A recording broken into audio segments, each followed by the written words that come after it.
Madam Speaker. Madam Speaker, before the break, while I was making my presentation, I made an undertaking. There are two documents, with your leave, I would wish to table that I referred to in my presentation. The first is I did refer to the government's fiscal strategy report, and I wanted to table that. So I've signed that, and for those in terms of what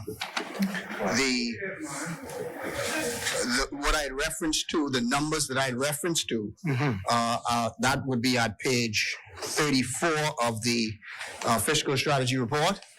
So the 70 million, the 30 million reduction, the 10 million reduction, and the 5 million reduction. That is at page 34, and I wanted to table that document as well. Order the document be brought up.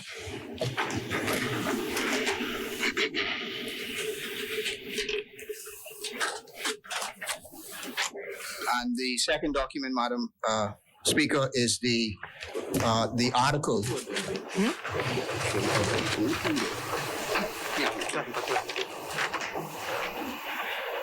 Madam. Yes, sorry. Yes.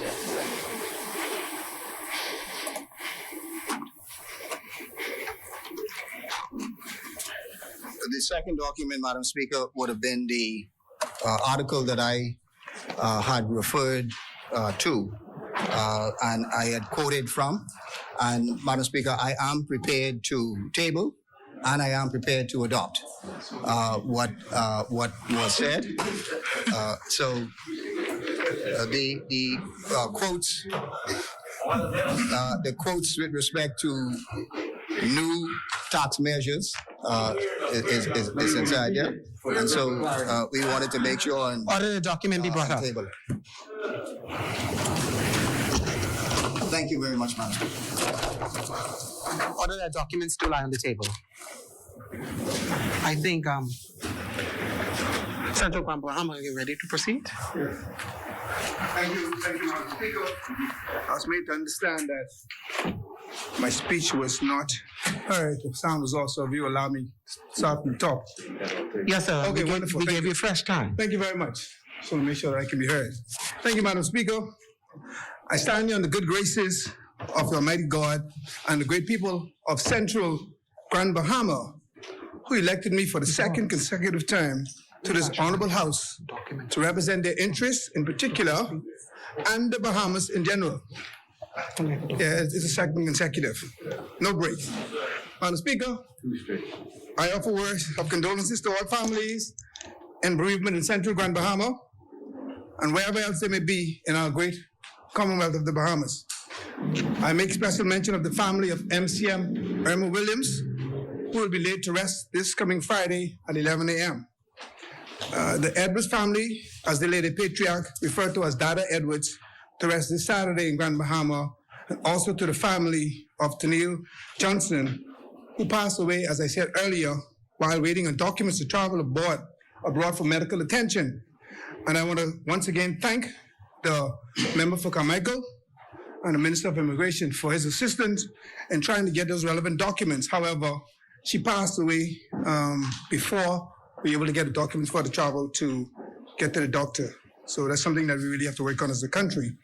A young lady that was born here, foreign parent, couldn't get the relevant documents to travel for medical attention. I would also offer condolences to Faye Williams, one of my constituents who will be laying her grandmother to rest this weekend.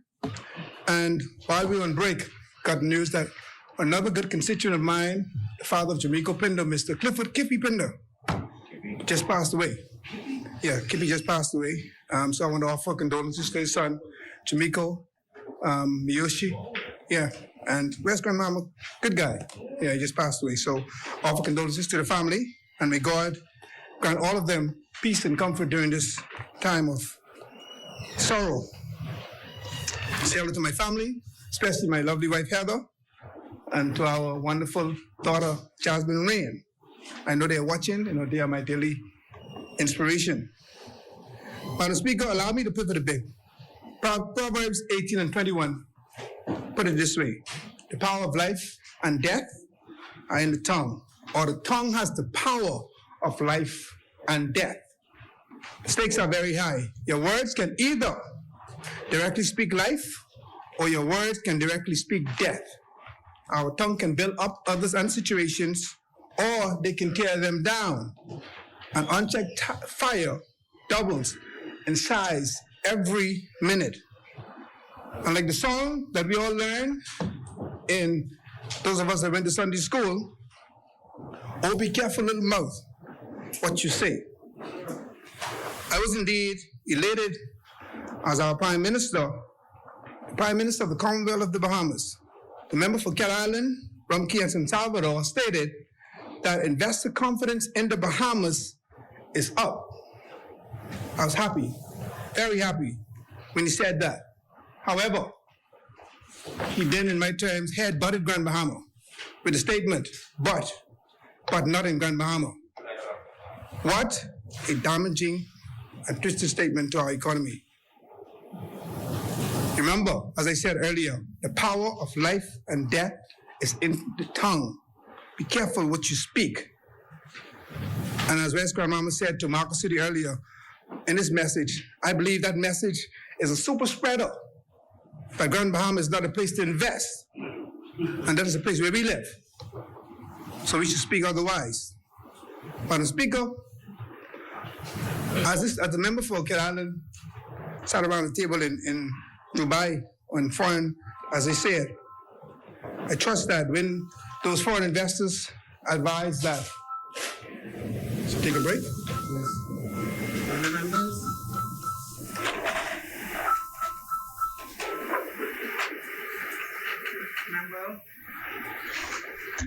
May we please be mindful of the cell phones? Put all those cell phones on silent, please. My apologies, Honorable Member. Thank you, Madam Speaker. I wonder, while the members sat around the table with those foreign investors and they said that Grand Bahama is not a good place to invest, or they don't have the confidence, I'm hoping that he would have said otherwise. A message that would encourage them. Madam Speaker, local investment on point of order, Chair. I'm just asking you if you would yield, because we're looking at the same article, I assume, if you would. Because with respect, I don't think that the article actually says that.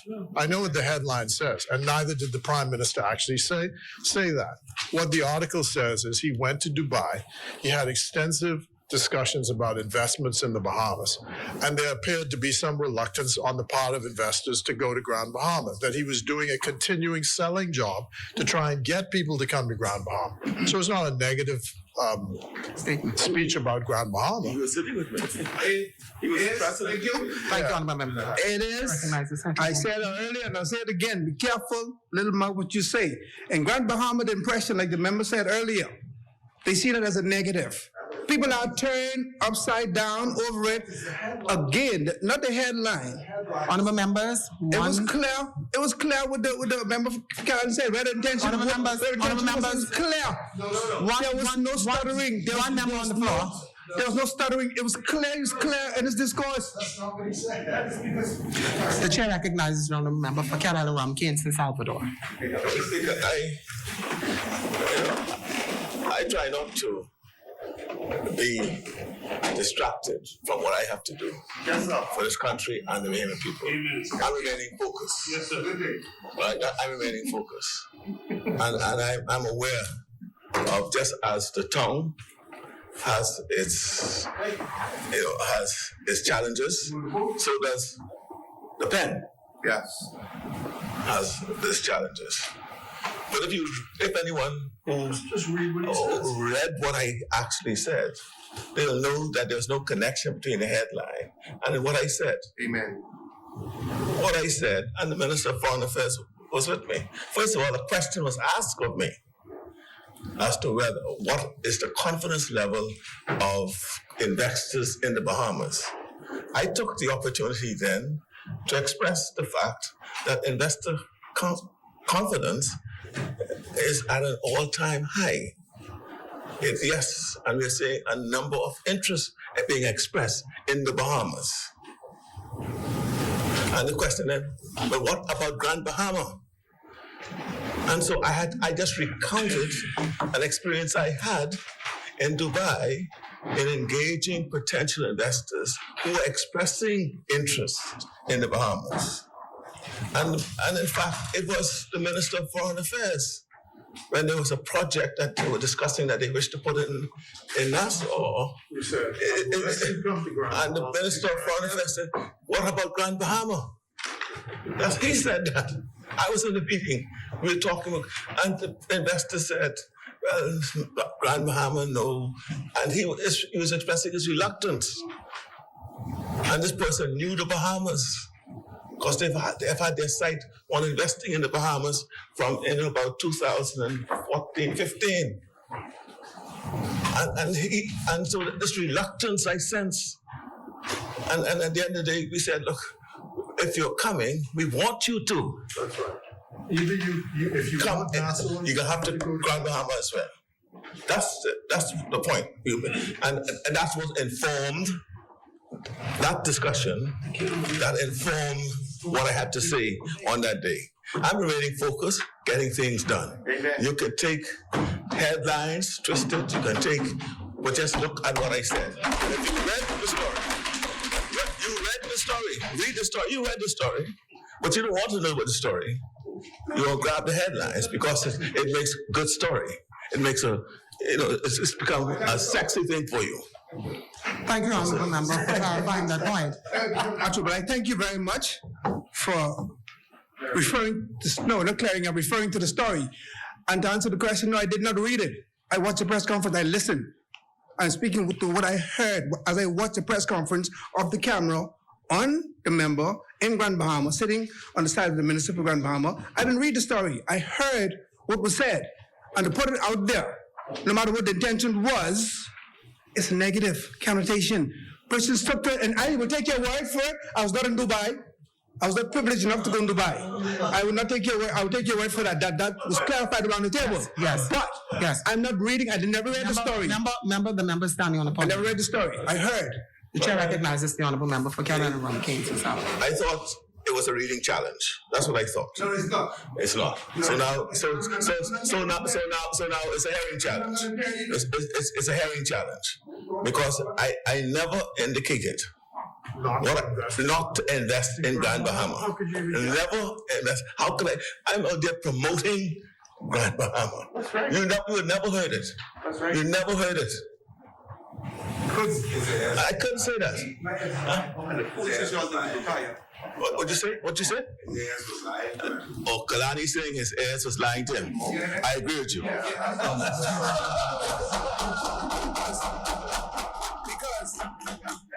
Because I never said that we went out there unpromoted and say do not invest in Grand Bahama. The fact that it was mentioned that investor confidence is low in Grand Bahama, they put it out there. To put it out there, it put a negative spin on what was going on in Grand Bahama. I thought it was unnecessary. And the people I know are over it. That's what I'm saying. They are concerned. The business individual, the business person are upset. And Madam Speaker, I will continue. The local investment, in fact, in my view, is up in Grand Bahama. And is mainly due to the initiative set out in the last administration, giving equal access to cash, loans, and grants by all, thereby encouraging more local investments. Beyond that, we have been suffering for a long, long time in Grand Bahama. The businesses have been suffering for a long time in Grand Bahama. So, in order to give some of these businesses a little promotion, allow me to mention a few of these companies. I remember, with respect to local investment, the late Lloyd Road, after Hurricane Dorian, completed a multi-million-dollar shopping center, East Sunrise Highway. Investor confidence. That's confidence. Right across the road. Madam Speaker, just across the road, you want to get in your feet and say that? No, get on your feet and say that. If you're bold enough to get on your feet and say it and verify it, other than that, you're on your feet. You're sitting in your chair. Be bold enough to get up and say it. Are you prepared to speak? Are you prepared to speak on your feet? Just across the road, at the once social affair, Pastor Cedric Beckles and his team invested heavily in a family entertainment and convention center called the City of Life. That's investor confidence. Sandy Sawyer, that was referred to by the member from East Grand Bahama, who I believe is one of the single largest investors in Grand Bahama at the end of last year. He opened up his second multi-million-dollar food store, putting Bahamians to work on Midshipman Road. That's investor confidence. That's the message we should spread. West Atlantic Medical School of Medicine on East Sunrise Highway, a major investment. That's investor confidence by a foreign entity, I might say. Family medical practice by Dr. Tidra Dorset Johnson and her staff, opening this weekend in the Sears Plaza. That's investor confidence by the locals. Madam Speaker, I'll go on. The Raven Mall, purchased by Bahamians, Grand Bahamians, newly refurbished and fully populated by Bahamians in Grand Bahama, putting people to work. That's investor confidence. Pelican Bay, a major expansion to the resort has now been undertaken. Now, that is investor confidence, but the plan was in the making. It didn't start after September 16th. Plans were in the making. That's investor confidence in Grand Bahama. Major expansion to the Grand Bahama shipyard, spoken to by East Grand Bahama earlier. Again, that's investor confidence. That's the message we should be preaching, no matter what. Abercourt Market is about to move downtown, Freeport, to undertake a major investment, inclusive of a food store and government offices in the heart of Freeport. Again, that's investor confidence. I want to speak to these companies and promote them. The message should not be twisted, it should be clear. The fact that local Bahamians are investing in Grand Bahama, it speaks to the fact. We don't often hear of Bahamians investing in the country, but in Grand Bahama, in recent times, we've had more businesses open by Bahamians than ever in my present memory. That's confidence. And the fact that Bahamians are willing to take the risk and invest in Grand Bahama, we should speak that message to the world. If our own can invest, if you're confident, then that's proof that you also can come to invest. So we need to craft that message. Because they can come and say, well, why should I invest? The locals are investing. Something must be wrong, but we are investing. We are proving to them that it is a good place to invest. And I call on a member from Cat Island to return to Grand Bahama and then we apologize to those people because they're shattered. You say things on the floor in your seat, but you're not both get up and say it on the floor. No, they are shaken. No, I ain't looking for nothing. Madam Speaker, in my view, the member need to apologize to those people. They're shaken. They are shaken. They're disturbed because the word is that Grand Bahama is not a good place to invest. The impression is that Grand Bahama is not a good place to invest. Persons are shaken. The Deputy Prime Minister attempted to apologize. The Deputy Prime Minister attempted to apologize and said there was a misconception. They didn't understand. No, I'm speaking for me, what I heard. Honourable member, there's a member on the floor. What, point of order? Yes, sir. What's the point? It's untrue. It was never said. Honourable member. Falsehood, untruth, storying. The chair is recognized. It's untrue. Untrue. We never said it. Never said it. Didn't happen. You are making it up. Thank you, honourable member. I stand on my feet and say that I am making nothing up. I'm speaking to facts. What's the fact? The fact that people are shaken, the leader of the country made a statement that investor confidence is high in the Bahamas, but low in Grand Bahama. It is causing the investors to be disturbed. It is making them be disturbed. Maybe one person said they shaking. Oh, no, I ain't calling the names in here. No, you want to get up, you want to stand up and ask me a question? You want to stand and ask the question? No, you can speak. Feel free to speak.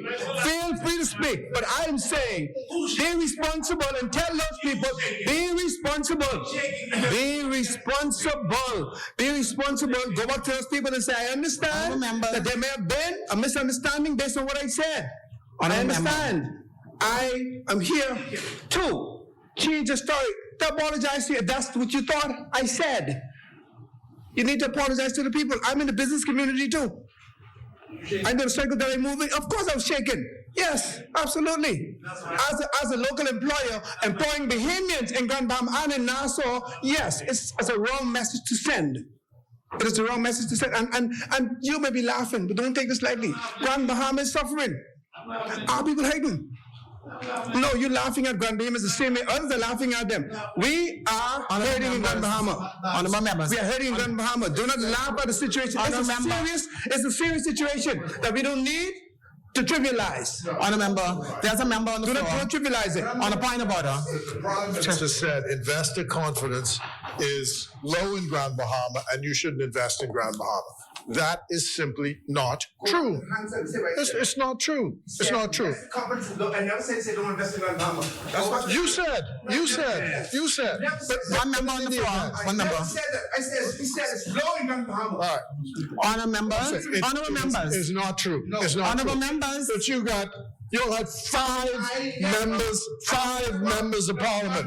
You had 5 members of parliament. Honorable member. 4 ministers. One at a time. One at a time. Senators. What is your point? You know what the state of Grand Bahama is? You know what the state of Grand Bahama is? I understand. You know how you left Grand Bahama? Honorable members. Honorable members. Please, I know tempers are flaring, but we have to calm it down. The people are watching. So Grand Bahama is watching. The whole country is watching. So I'm saying this. We don't bring resolve by shouting across the floor. We have to debate this. And a member is on the floor making a point. The chair has recognized the honorable member for Fox Hill, and we are asking now that you allow him to speak. All I'm saying, Mr. Speaker, is what he asserts is simply not true. That's all. It's either true or it's false. And it is not true. The Prime Minister never said it and would not denigrate investment in Grand Bahama. Would not. Simple as that. That's all we say. And you keep saying it over and over and over and over again. Now, when it comes time, you're inspiring me to speak. Yeah. But you had 5 members of parliament. 5 of y'all. Speaker, why is he sitting on the floor? What does the speaker do? The wheelchair that you left Grand Bahama in. That's what I'm speaking to. Thank you, honorable member. Thank you. The chair recognizes the Thank you very much. Thank you very much, Madam Speaker. The member whom I respect, who's a senior man in here, said that I said investor confidence is low in Grand Bahama and he should not invest. I never said the Prime Minister said that. I said he should never make the statement that investor confidence is low in Grand Bahama. It sends a wrong message. I never said that. Go back and check the handset. I never said the Prime Minister indicated that they should not invest in Grand Bahama. I said he indicated that investor confidence is low. There's little interest in Grand Bahama. That was my point. That was my point. So that statement should be withdrawn. I never said the Prime Minister made that statement. Madam Speaker, the resolution being debated, I would like to say the Central Grand Bahama is in full support. Thank you. I wholeheartedly agree that Bahamians should have unfettered access, in other instances, to our beaches. I want to, at this time, thank Chief Councilor from the City of Freeport, Fraser Gibson, and our team, our board, for constructing an access road from Bahama Terrace all the way to Williamstown Beach, providing access to the beach, pointing from Bahama Terrace, and they can now take a shortcut into Williamstown. This road is very important because not only are their properties now value increasing, more traffic is now going to the local vendors in Williamstown, which happen to be in central Grand Bahama. Madam Speaker, with those few uninspiring words, very, very few words, I would like to say that Central Grand Bahama support this resolution and hereby rest. But when you quote me right. Quote me right. Quote me right. Thank you very much. Thank you, Honorable Member. As many? Who's speaking? Adrian White for St. Anne's, ma'am. Okay, well, I thought I saw Kalani rising to his feet.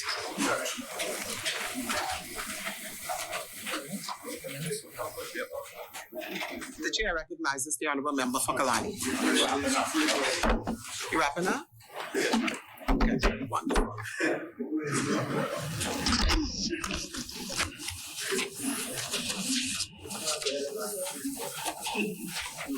You go ahead.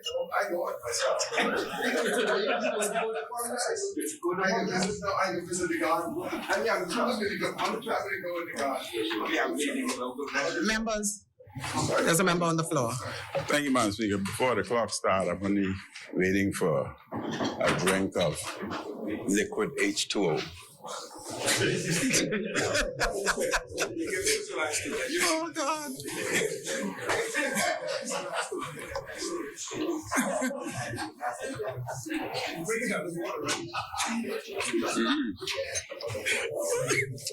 Madam Speaker, may I begin by offering my condolences to the family, friends, and colleagues of Reverend Dr. Charles Saunders. I also offer condolences to the Baptist community. Reverend Saunders was like biblical prophets calling the nation and our people to higher principles and better selves. He was the proverbial drum major for justice. His love of country was manifest. The many decades of commitment to national development, in his love and devotion to the Bahamian people, and his generosity of spirit. May we take inspiration from his life and his legacy. And Madam Speaker, I'd also like to offer condolences to the family of Ms. Irma Williams, MCM, F&M, who was a leader and a pillar of strength in the F&M. Madam Speaker, I rise in support of this resolution for the sale of land for a hotel on West Bay Street opposite the Western Esplanade. We must do all we can to revitalize our economy in general and tourism in particular. And as a member of this House, I am also a major supporter of efforts to grow and revitalize downtown Nassau. It is a historic city that has so much potential. In our time in office,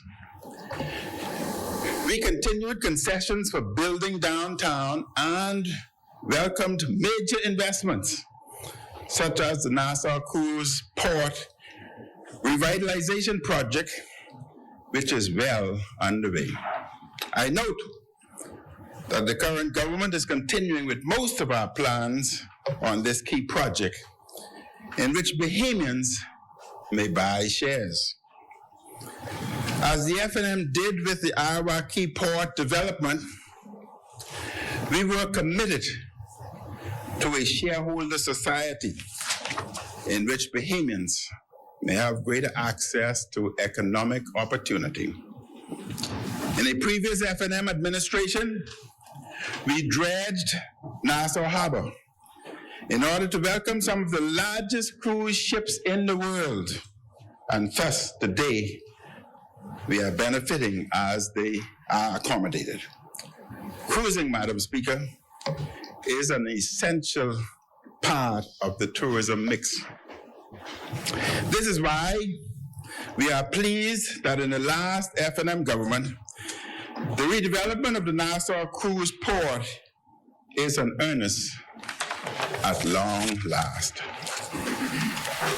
Madam Speaker, the passage of a revitalization of a resolution such as this is important for the country's continued efforts to keep growing the city of Nassau.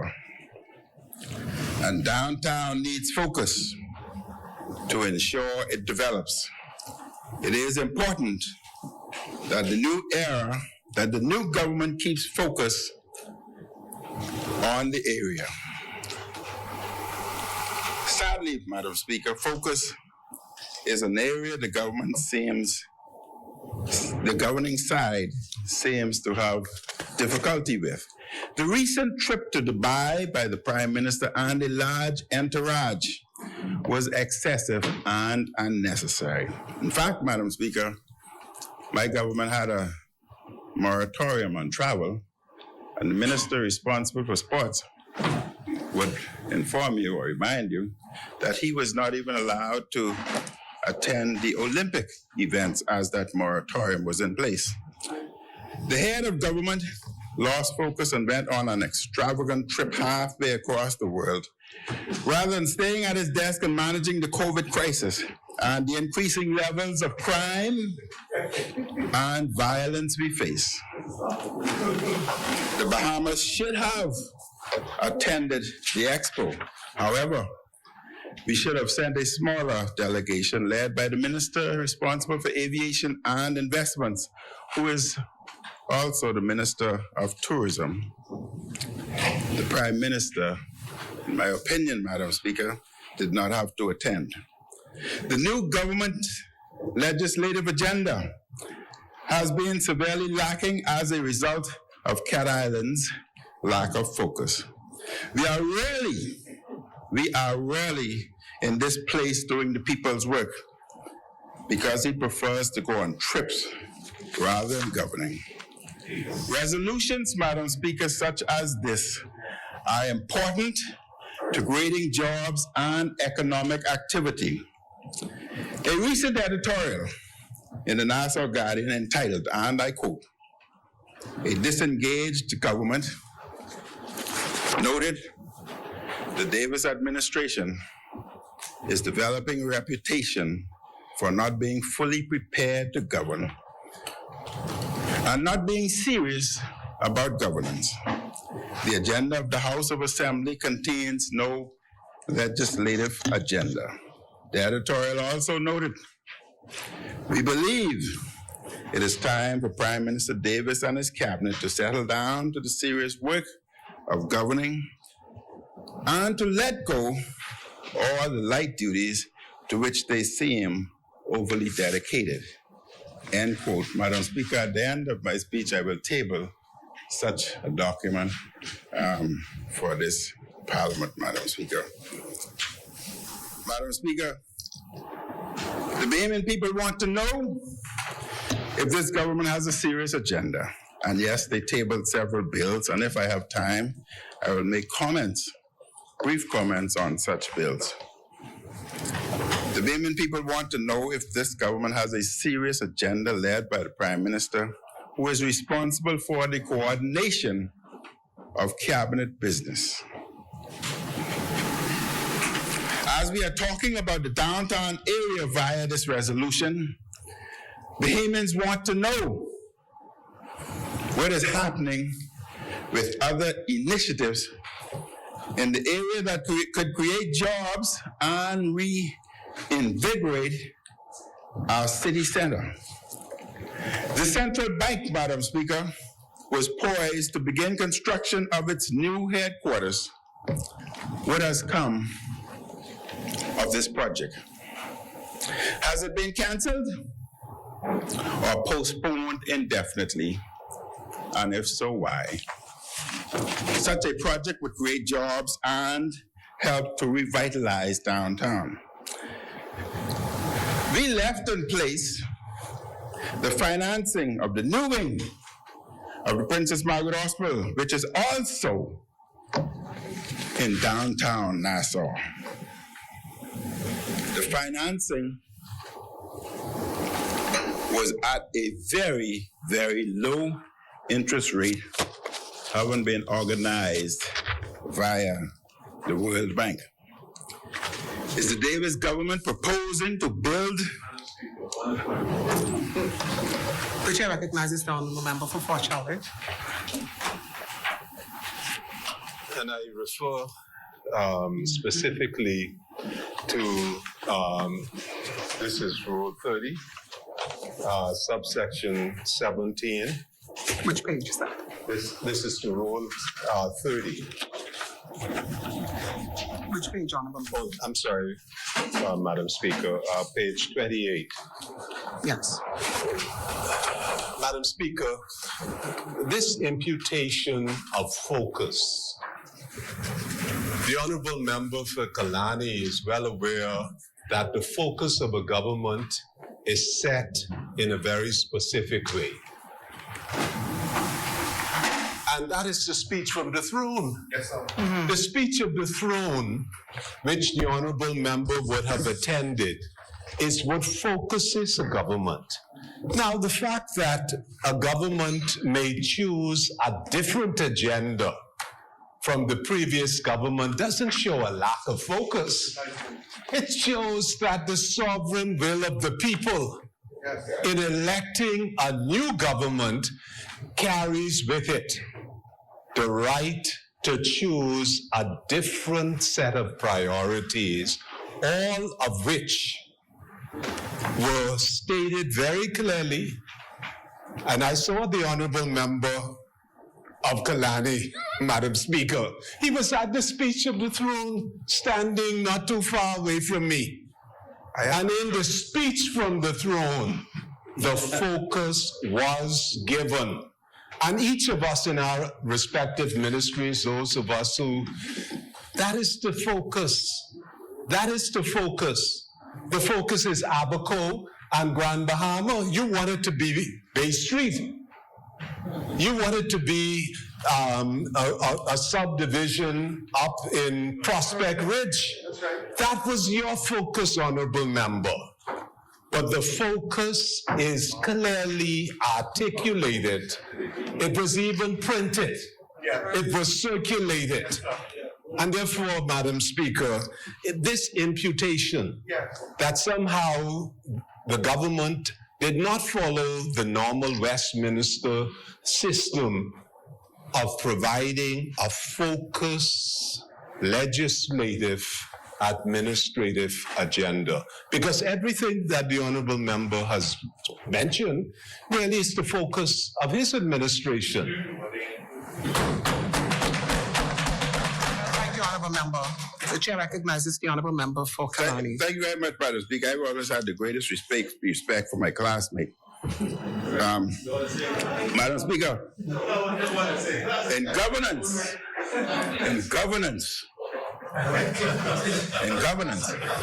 first and foremost, the resolution today that is presented is basically a touristic type resolution, which is located downtown, and therefore downtown is a part of the touristic development, and that encompasses the resolution. But when one talks to focus, if you talk to the average man on the street, he would tell you that the focus should be on crime. The focus should be on jobs. And the focus should be on those individuals who have not been paid yet, be it contracts or otherwise. That is most important for them. So I ask the public, what should be the focus? They want to know, what are you going to do about inflation? When I myself walk into the supermarket, who used to spend $100 and walked home with 3 bags, now the same $100 and I walk home with 1 bag. That's what they want to know. That should be focused. People want to know what's happening to them personally. I still go to the supermarket. I've always done it. And I still go to the supermarket. And when I leave here today, well, I enjoy driving to the supermarket and buying what I want. Madam Speaker, Madam Speaker. So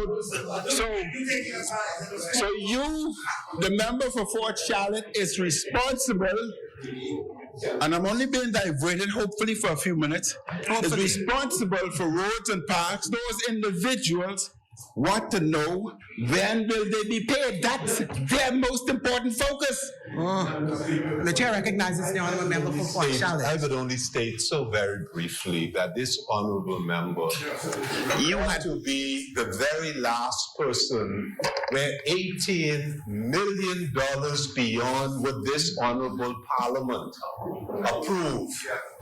And you're lecturing about road and park. The reason why is very apparent. It's because we have to pay all of these contractors. All of these contractors who right on the eve of a general election were given, and Madam Speaker, I know the honorable member of St. Barnabas has been put in such a difficult situation, but for those of us who know how the government runs, it could not have been you, sir, alone. so the honourable member, I commend the honourable member of St. Barnabas because he has taken a blow. He has taken a blow that is well beyond his authority. but the honourable member of Kalani, please act with the restraint that the situation requires. Chair recognizes the honorable member for Kalani. Madam Speaker, I was watching the clock very closely. Would the members put my time back to 20 minutes? So, no. I've been watching it. 20 minutes. I've lost 52 seconds, madam. May I have, before I start, so the clock does not count, Madam Speaker, I am not at my desk. Could you put it back to 20 minutes? 52 seconds is important to me. The time is correct? I have been made aware by the timekeeper that the time is correct. Thank you very much, Madam Speaker. Madam Speaker, I want to go back. Such a project, Madam Speaker, will create jobs and help to revitalize downtown. We left in place the financing for the new wing of the Princess Margaret Hospital, which is also in downtown. But just to sidetrack a second, I will address road at some point in time, and I can't wait to get there. But I'm not prepared today, but tomorrow is another day. The financing, Madam Speaker. Listen, let me stay focused. Unlike you, I will remain focused. The financing was at a very low interest rate. Is the Davis government proposing to build at a much higher interest rate, which may cost even more money? This project was ready to go. What has become of it? Madam Speaker, the Beck Group was designing Princess Margaret Hospital, designed the bill. The monies were approved by the World Bank at 1.8% interest, 7-year and 1-year moratorium, no payment, deferment. But the members spoke about moving to PPP. Will they inform us as to how far advanced are they with the PPP and what would be the cost versus the 1.8% of the World Bank? What is the latest on the private sector initiative to complete the boardwalk? Again, downtown. We demolished the Adley building and the cabinet office with the idea of erecting a new cabinet office. What will the government do here? The Davis administration seemed unprepared and Fort Charlotte, unfocused, chaotic, and disorganized. But I am organized. I note that the Prime Minister was present at 2 photo ops for projects launched by the previous administration, including the reopening of Sandals on West Bay Street and Eden Farms, now Eden Acres project. Madam Speaker, in this pandemic era, all matters, be they economic, legal, or social, are related to how well we deal with the virus. We will not maximize our growth. We will not maximize our tourist arrivals to hotels downtown or through our new cruise port if we do not get the virus under control. Many Bahamians were shocked when the Prime Minister left the country for Dubai during the second worst surge of the pandemic in terms of hospitalization. The country's leader was gone when he was needed to lead. The surge seemed to be starting to subside, and we are happy about that, Madam Speaker. But I ask, what is the plan to protect the Bahamian people and our economy from future surges? Madam Speaker, the Davis administration and the public must be aware that the Delta virus, some studies would suggest that the Delta virus resulted in about 20 to 30% of those who were affected develop post-COVID, or what some refer to as long hauler syndrome.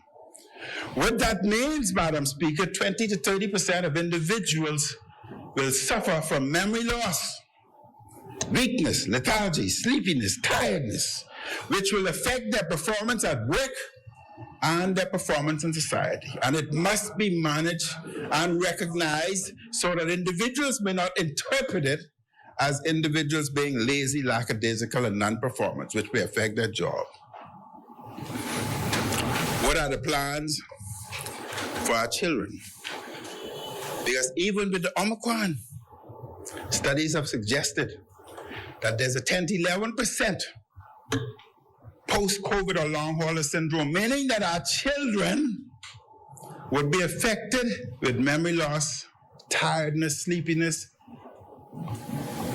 and lapse in memory. And this can affect their performance in school and, of course, their performance and upgrowing. So this is important. Our vaccination rate, Madam Speaker, is just over 40%, and this is low to compare with global terms.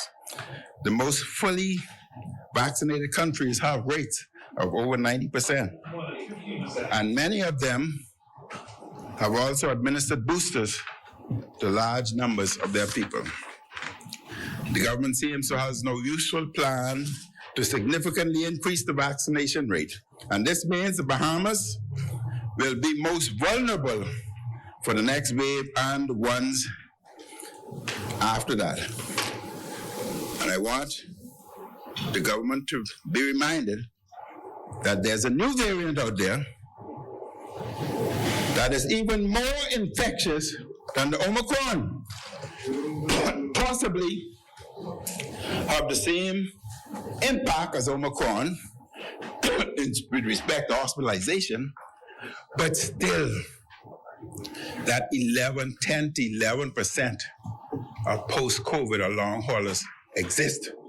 And therefore it's essential to minimize the number of our young populace being infected so as to improve and help our future moving forward.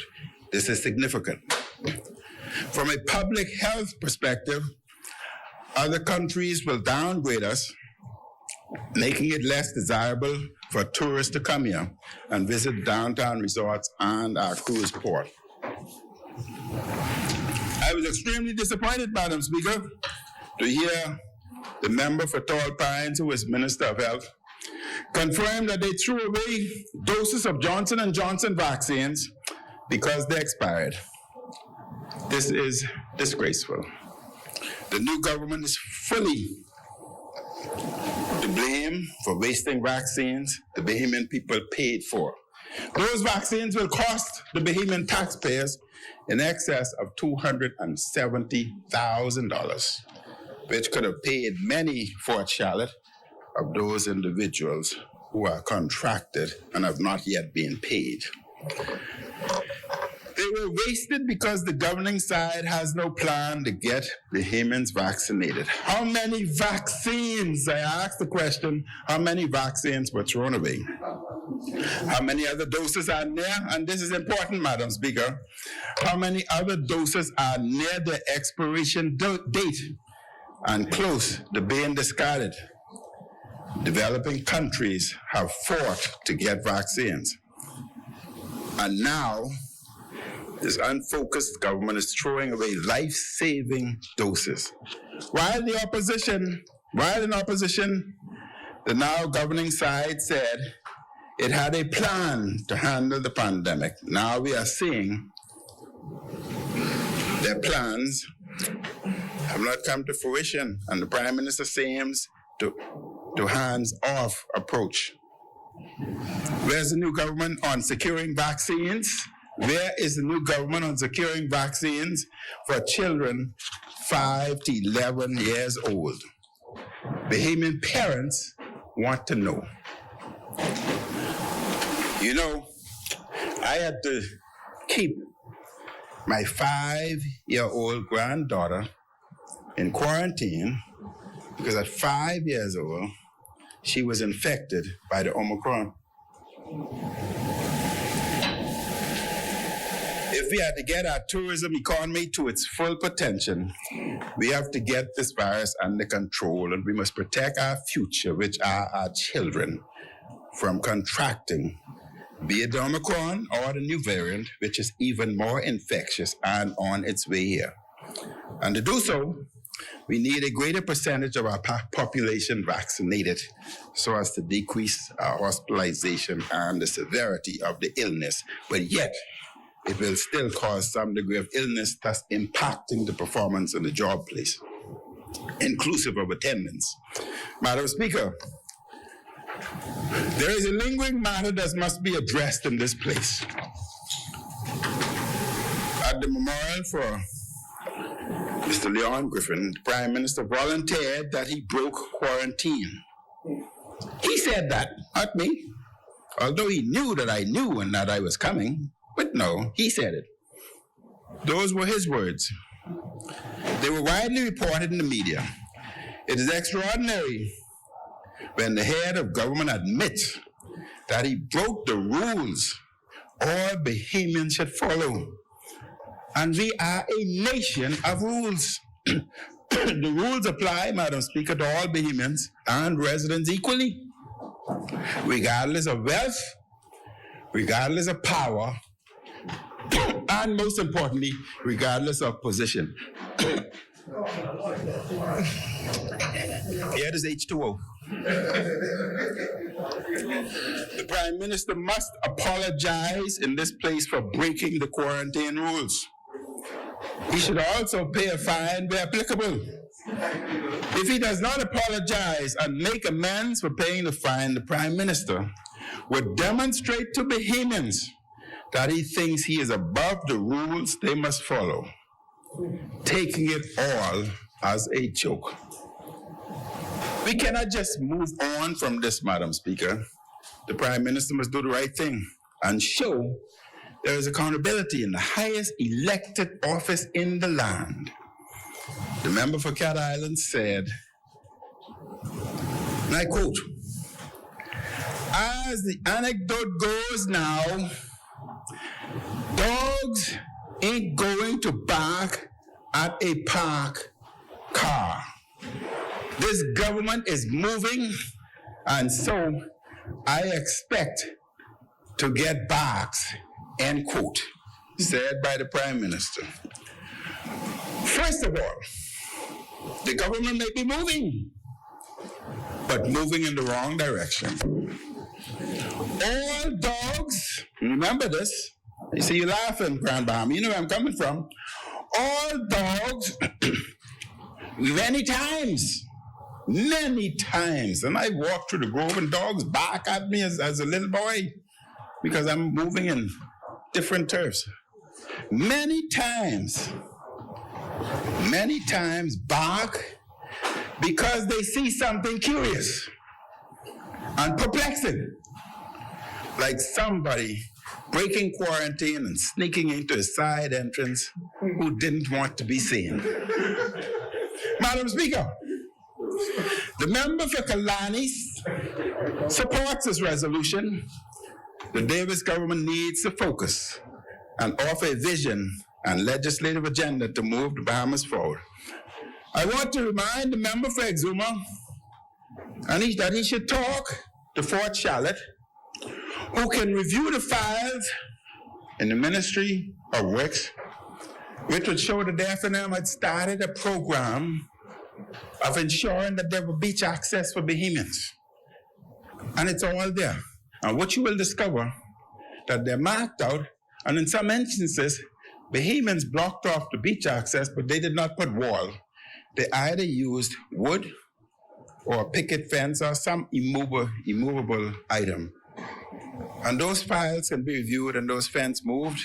And you'd find that the island was such design that each corner coming into the main Bay Street, on the opposite side was beach access. So it's easy, you can just drive around and you would see picket fences, but not walls, because the Bahamians knew that they were violating access of other Bahamians. So it's just a matter of completing what the FNM has done. And I am happy having a conversation with the Prime Minister. It shows some degree of maturity. I am happy that the Prime Minister has informed me that they're introducing a policy that every member of Parliament in New Providence would have access to at least 12 to 15 contracts as we move forward. That is maturity. And I am certain that St. Anne's welcomes it and other members in Nassau. I said, answer Barnabas, everybody. So, Madam Speaker, with those few words, Kalani supports the resolution, but Fort Charlotte, I wait for that debate. I sleep dreaming of that debate. I'm anxious for that debate, and the Bahamian people want to hear me defending the track record of the FNM. Thank you, Madam Speaker. Thank you, Honorable Member. As many? Time to get the beaches and parks, you told 52 seconds was done. They give you 2 more seconds to make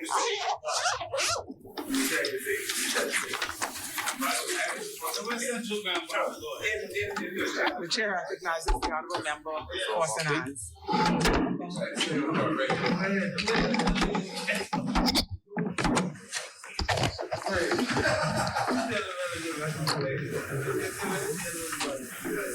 Order that the document July on the table. my MP speaking. Yeah. Thank you very much, Madam Speaker. And thank you to all my constituents here with me today. Madam Speaker, I'm going to provide my contribution to this debate by starting off with a few numbers. At 1:30, I submitted my nomination to be the number 2 man in the Free National Movement. And afterwards, I enjoyed some lunch. And I enjoyed a drink, orange Fanta soda. Okay. Island Man. And that's at 1:30 today? That was at 1:30 today to be number 2. Congratulations. Thank you. I have a few numbers coming in my contribution this afternoon. So you're running against my cousin? I'm not running. I don't run against nobody. Every good race, you always. As much as I love you, I gotta go with my cousin, okay? You run with somebody. No, Madam Speaker, I take that personally. No, I didn't know the relationship, but Of course. I let you know now. I thought Blood thicker than mud. I thought my position as favorite was impenetrable. So we had a little, we had some lunch with the supporters that were there. I had a Fanta soda, and then I came in here and I sat into the open seating area, and I began to get a little tired. I could feel that digestion wearing down on my body, and then I was startled.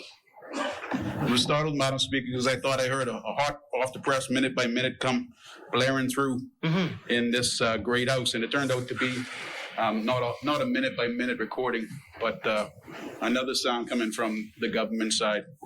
But going back to the numbers, Madam Speaker, 10, 27, and 3. Things gone for free. I'll repeat that. 10, 27, and 3. Things gone for free. Now, Madam Speaker, I have my wallet with me today, and this is the only prop that I'm going to use. I'm going to refer to the schedules, but this is the only prop I'm going to use. And I think that many on the opposite side now realize just how valuable $10 is when you look at this resolution. Because, Madam Speaker, what you have is a $10 price. You have a $10 price tag. That's all the consideration that's being put forward. Yeah, there's a little BPL station plot of land that's added in. But Madam Speaker, that station serves that huge hotel facility. All right? We're ready to go for $10. Madam Speaker, this could get 1/10 of the former Prime Minister's bag of grocery in today's market.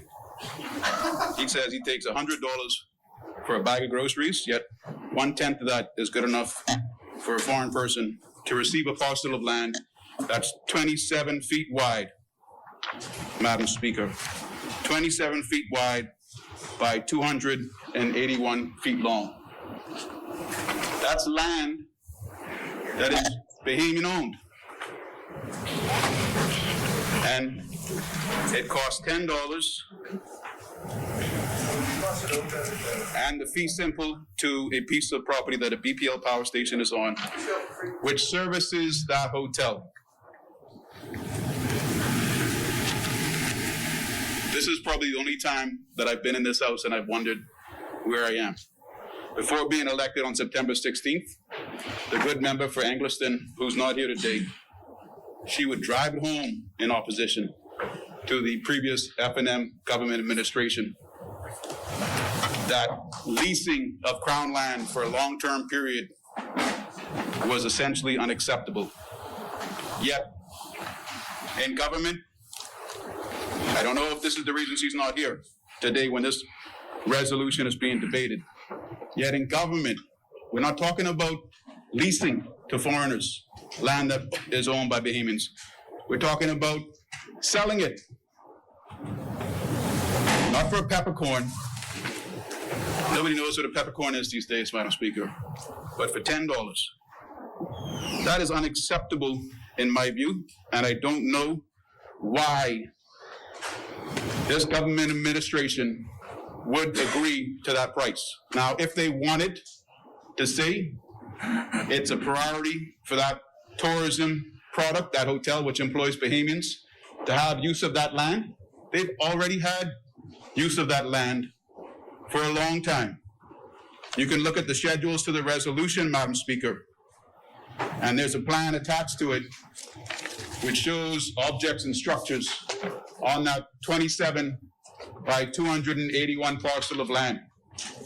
And one reads generator, one reads ramp,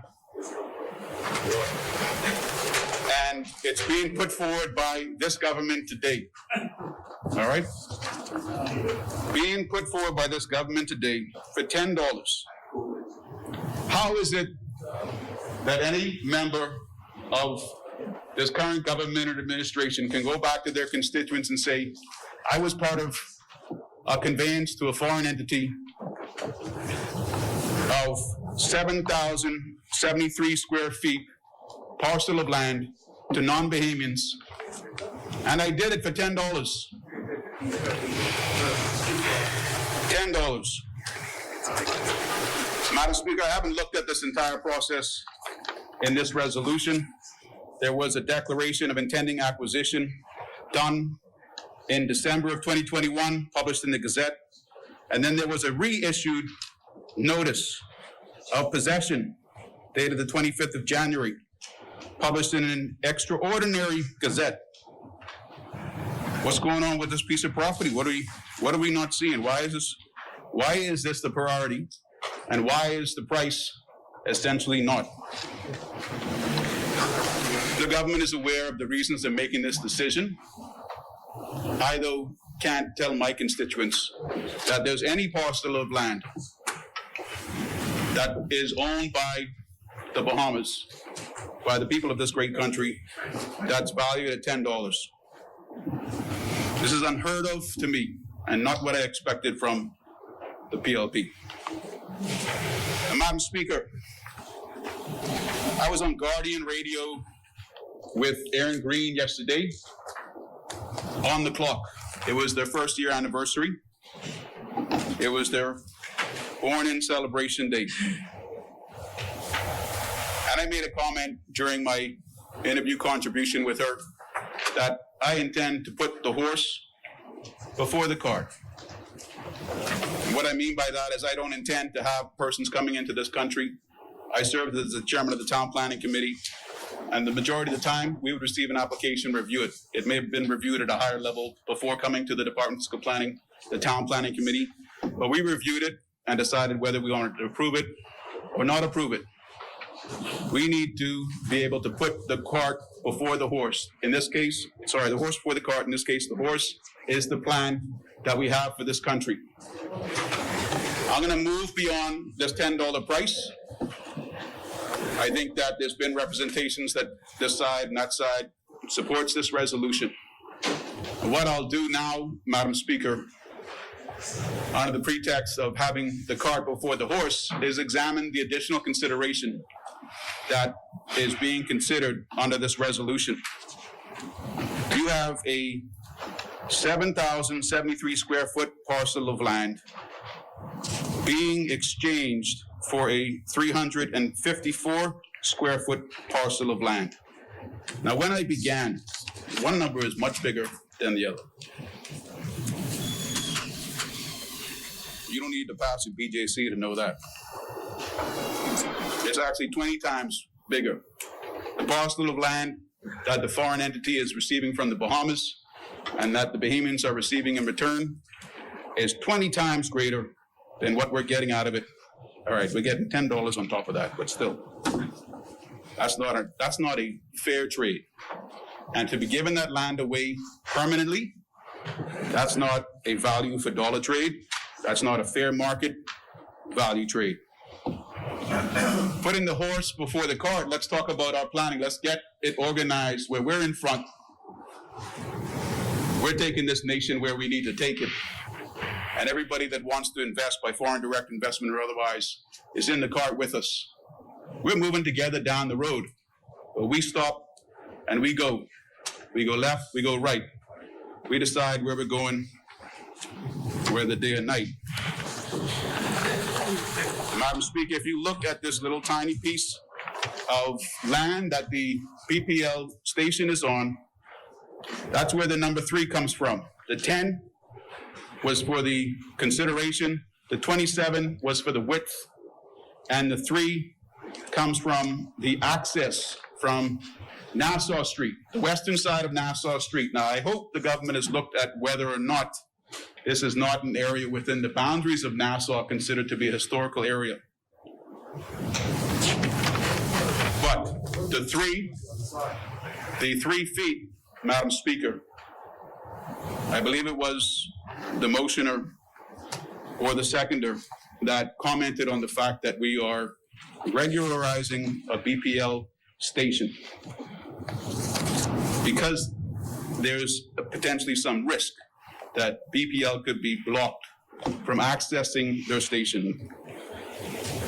Madam Speaker, that station has to, for the most part, power that hotel. But the 3 feet, Madam Speaker, is the width of the access. This is elbow to elbow, across my chest. I didn't measure it before, but I would say estimating this is 3 feet. All right? So we have a hotel operator that we're regularizing our deal with them so that we have this access to this power station. Now, when we want to access the power station, Madam Speaker, we're any wider than that because we recognize we need this land from them to access it. But if you're any wider than that, you carrying a tool bag, you're any wider than that, you may not be able to access that power station. That's 3 feet. It's 3.15 feet to be exact, Madam Speaker. That's not sufficient. That's not a good deal. That's not value for dollar. And that's not even something, when it comes to conveying the fee simple, we should be taking $1 for. Now, Madam Speaker, keeping the horse before the cart, we know what a BPL power station does. Well, at least we get the general idea. Depending on the amount of electricity going through an area for use, you need a station. The larger the use, the larger the substation. This property, Madam Speaker, is in a high demand tourist destination. You have Junkanoo Beach right across the street.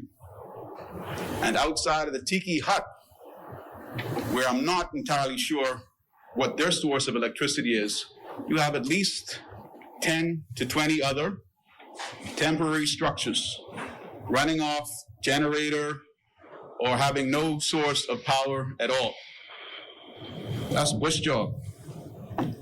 Okay, we got to deal with that.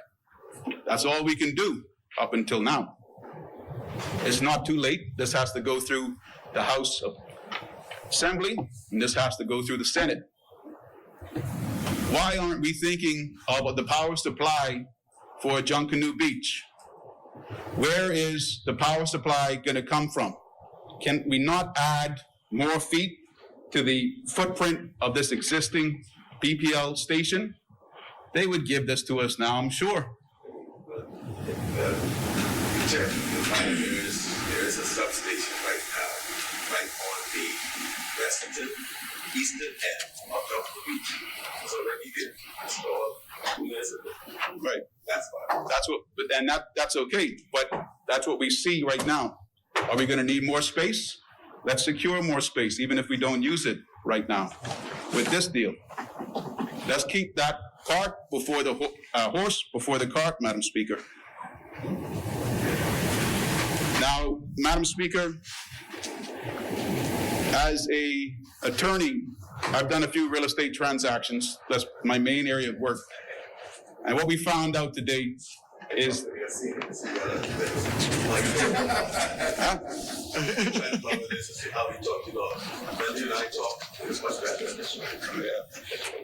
when I look at this, Madam Speaker, we represent the constituents of the Commonwealth of the Bahamas. And I see the recitals, I see the plans, but I don't see any approval attached in accordance with the International Persons Land Holding Act. No transaction of land in the Bahamas to a non-Bahamian entity or individual can be completed or seen as valid. It is not valid, Madam Speaker, until a BIA permit is attached. Yet, the government has appeared before us today and likely intends to appear before the Senate after this to get their second required approval, but has failed to give us confirmation that this transfer could be done in accordance with law. Madam Speaker, I would suggest that that be provided. I have every expectation that with the urgency this is moving through the House in the first 4 months, that approval would be forthcoming. But it's not here at this time, and I do not find it appropriate that we are being asked to do something in the absence of a legal requirement. Madam Speaker, my final concern with regard to this is this company, SFIVBLE LP, There's no recital in this document that they're the owner of the land to the north and to the south, the old culture club where our good Prime Minister recanted so well earlier today. There's no recital on who owns the land to the north and the south of this 27-foot wide right-of-way.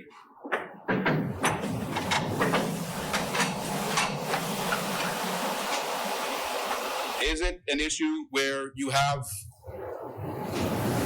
existing encumbrances in place on the land to the north and the south?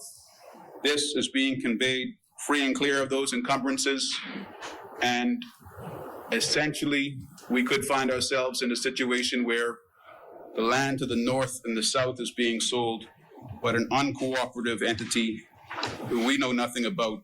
SVIV BLE LP is going to end up with a prime piece of property that is necessary for the operation of the north and the south facilities. It's possible, Madam Speaker. This is all about leverage when it comes to the big guys. And those questions, Madam Speaker, would have been reviewed by the National Economic Committee Council prior to a permit being issued by the Bahamas Investment Authority. And Madam Speaker, that's missing. That's missing, Madam Speaker. It raises cause for question. But Madam Speaker, I'm going to conclude my contribution on this debate coming back to the size of the strip of land and why it was acquired. This parcel of land is 27 feet wide. That's 13 by 13 plus a half-foot bag. Plenty of space. That's enough for a road, I think, even, Madam Speaker. 20 foot would be a good sized road. 27 feet wide by 281 feet long. It's for access. This was, by the admission of the government, a road, and they've extinguished it. They're selling it for $10, and they're extinguishing our roads. Just because nobody today knows anything about it doesn't mean it doesn't need to belong in our portfolio. Doesn't mean it doesn't need to belong in our portfolio, Madam Speaker. The former Minister of Works, Desmond Bannister, at the continued request of multiple residents from St. Anne's, restored a road that had been overtaken by individuals, non-Bahamian, at the UBS banking facility, the Eastern Lane Road, which would be on the boundary of Harbor Bay Shopping Plaza. You can go down Mosley Lane just after the Harbor Bay entrance, and you would have been able to come up through a road in the vicinity of UBS and come out right in front of that Shell gas station. Why are we taking something that we don't know nothing about and just giving it away? That's a road, that's a part of the history of the Commonwealth of the Bahamas. But Madam Speaker, if you take that size of that road. The chair recognizes the honourable member for Fort Charlotte. The honourable member would be aware that in his previous capacity, that with respect to this particular transaction, the former Minister of Works, under the signature of the permanent secretary at that time, basically offered no objection to this very same transaction. And this would have been in, well before the general election. This would have been in June of 2021. And therefore, the reference to what would have happened in the East, I mean, in your capacity, you would have known, and I assume have the knowledge, that the very minister you mentioned, in writing, approved this transaction. Madam Speaker, I'm not Minister Desmond Bannister. I said it was at the request of numerous residents of St. Anne's I am the representative of St. Anne's.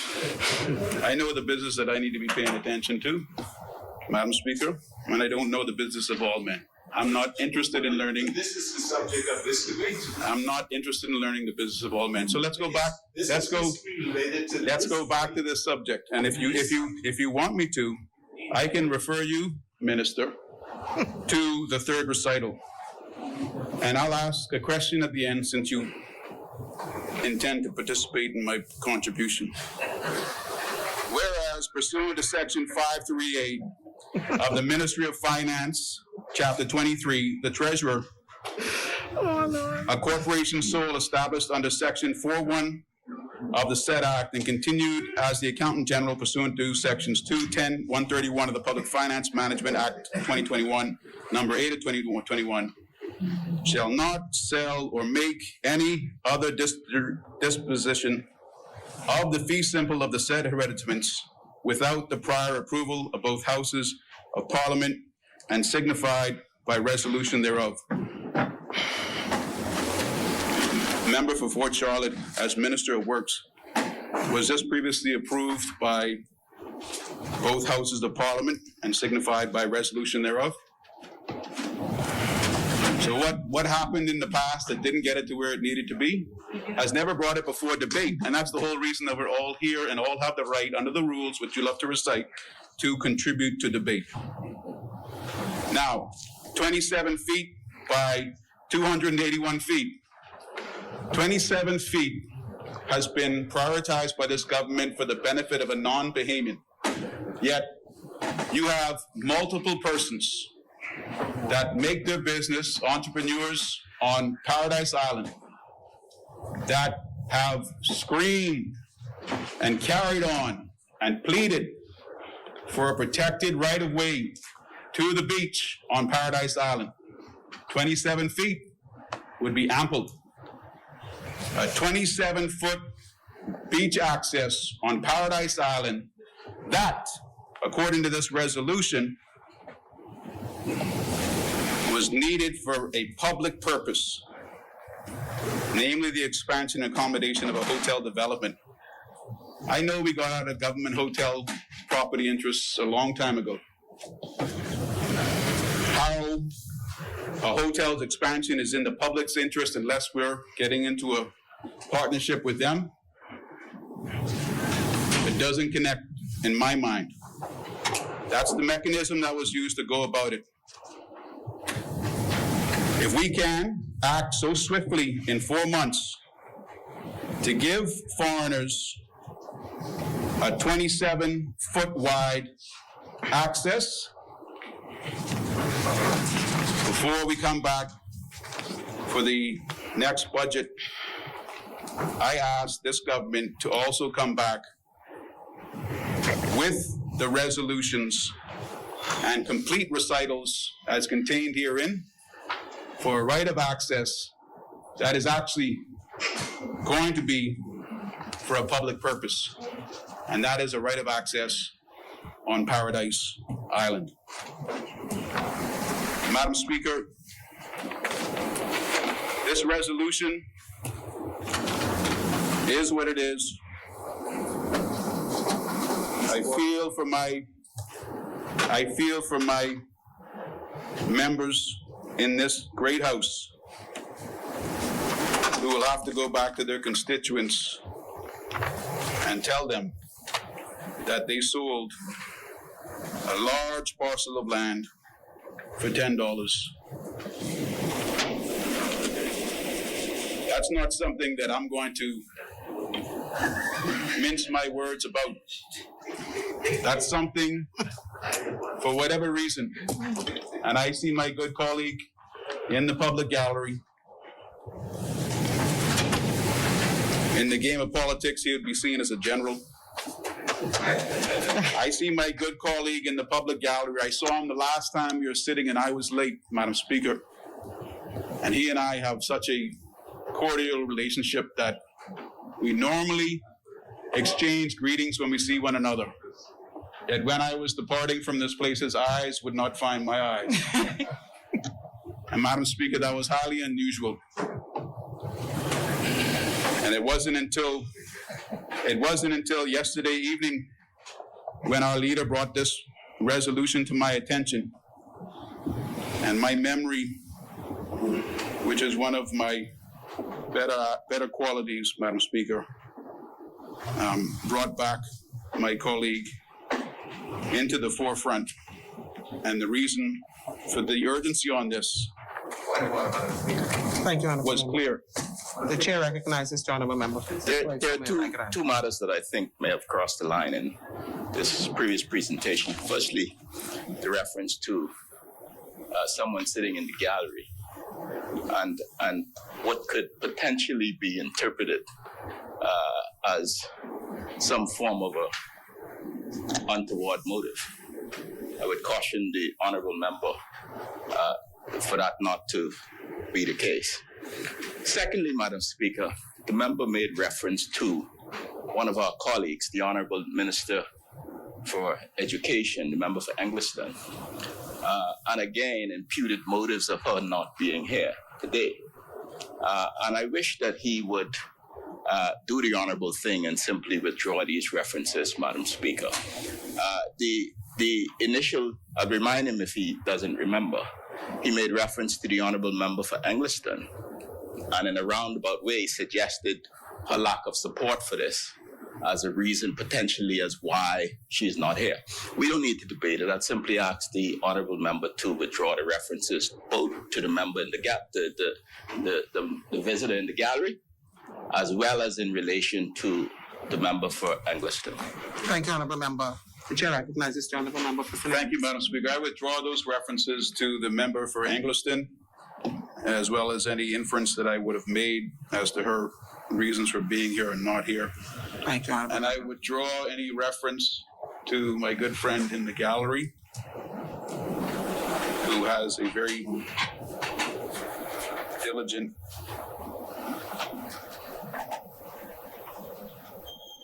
mode of operating. He is an accomplished attorney, Madam Speaker. Thank you, Honorable Member. He is a responsive attorney. Before challenge. With one hand, and by imputation, take it back with another. It's either a withdrawal in the honorable parliamentary tradition or not. Thank you, Honorable Member. Chair Relax to both, Madam Speaker, and to you, and I withdraw any mention of anybody not sitting in the House. Thank you, Honorable Member. Madam Speaker, I'll just recap. 10/27/3, things gone for free. When we come back in July on the budget debate, let's have a 27-foot wide access road. The blueprint is contained in this document. The person that prepared it knows how to do it again. Let's give an access to the beach for the Bahamian people on Paradise Island. It's that simple, Madam Speaker. There's nothing complicated to it. All you need is the will. Thank you, Honorable Member. When will it be, member for West End and Bimini? Obliged. I'm not in receipt of the legislative agenda for the year yet, so then it'll be before July, Madam Speaker. That's even better. I appreciate the commitment. Thank you very much. Thank you, Honorable Member. Speaker. As many, the chair recognizes the Honorable Member for Freetown. Thank you, Madam Speaker. I would also like, Madam Speaker, to thank the good people of Freetown on whose behalf I stand in this House. I'd wish, before I begin, Madam Speaker, to wish condolences to the families of two senior constituents, Virginia Adderley and Pearline Bastian, who have passed recently. May God grant them comfort. I hadn't intended, Madam Speaker, to speak on this resolution, which we all thought was very uncontroversial. As it turns out, there's much controversy. And as someone on the other side had marked me as argumentative earlier, far be it from me not to live up to pointing things out with logic. If I may say, my member of parliament, the member for St. Anne's, if I could have voted for him, I would have. So I could have at least supported him in one of two of the elections that he had recently. But against Congress. But I remember my association with the member for St. Anne's fondly. I did not train him to look at law in this way, though, Madam Speaker. And I say that with all sincerity because I had thought that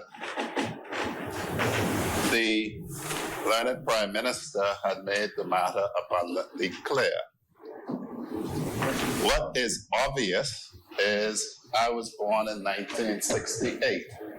I am 53 years old, going on in March 1st. The Honorable Prime Minister spoke about the use and possession of this land in the 40s and the 50s, 10 or so years before I was born.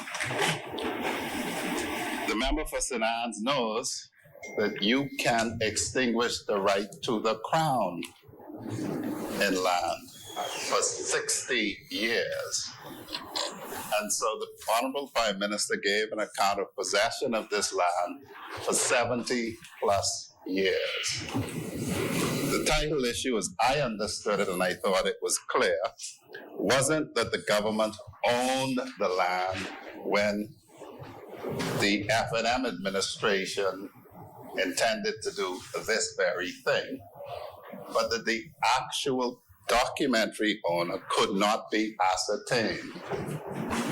So to be very clear, in what would appear from the opinion of the Office of the Attorney General on the 4th of February 2020, which affirmed an earlier opinion which would have been in 2019, it appeared abundantly clear that no one could determine who owned the land, but it had always been used in connection with these properties.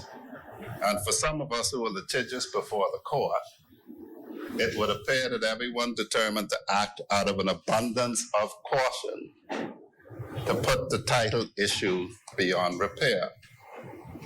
Now, I would have thought that this was uncontroversial, if only because the F&M administration in 2019, 2020 seemed to think that this was a good thing to do. And in fact, from what I've heard, all of St. Anne's colleagues think that this is a good thing to do because they support the resolution. But as an issue has arisen, let us be quite clear to the Bahamian people about what is involved here. The Davis administration, with focus, is finishing something that the previous administration should have completed in the year 2020. Now, we will likely hear that the opinion of the Office of the Attorney General was rendered on the 4th of February 2020. The country went in lockdown in March of 2020, and they did not have sufficient focus to address this with all of the other things that they had to deal with. And it is often difficult to walk and chew gum at the same time, Madam Speaker. But the reality of the fact is that on the 4th of February 2020, my colleague, my learned friend, the then Attorney General, in his office, gave an opinion that this is what should be done. And from the resolution, the Bahamian people should know that it took them turning the previous administration out of office in September. And on the 15th of December 2021 was when the notice of intention to acquire the property was given. On the 25th of January 2022 is when it was acquired. So we have owned this piece of property which St. Anne's lovingly cherishes for us since the 25th of January of this year. It having been acquired for the sole purpose of completing yet another task that the previous administration did not complete. As Archbishop Neil Ellis said at the service, you often lose focus when your objective is right in sight. So all of the things that they say we are now completing, that they should have done, that they could have done, that they would have done, but for, this is yet another one. And so it should be very clear that nobody in this gallery or in this country has any special device on this administration for it to simply see something that is sensible, that we don't simply stop, cancel, and review for the sake of it, but that we are very focused, and in the shortest possible time, we bring to conclusion matters that must be done. This is important for the my constituents in Freetown, because as the member for, and I like how Marco City put it, the member for Ragged Island, and it's over, put it, this is about tourism. This is about bringing certainty to an operator who will offer jobs to our people, jobs that are vitally needed. We can have no ambiguity, no doubt when it comes to keeping our people employed. And so it is not a game. Unfortunately, we hear clever use of words. We hear what some may regard as subterfuge. We hear what is sometimes very nice prose. But the reality of it is that this Davis-Cooper administration has shown that from the very beginning, this Prime Minister is willing to go anywhere that he needs to go to advance the interests of this country.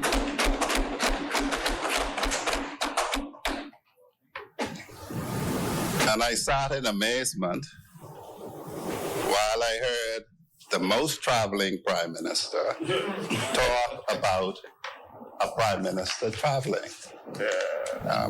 That just is not right. Something in the H2O. The English would have said that's not cricket. But clearly, when this administration travels, as the Minister of Education, the member for Angliston, is in Abaco, checking after the welfare of students in Abaco, it is for a purpose and not just for a picture. And so, Madam Speaker, it is very simple. It was land owned by nobody that anybody knew.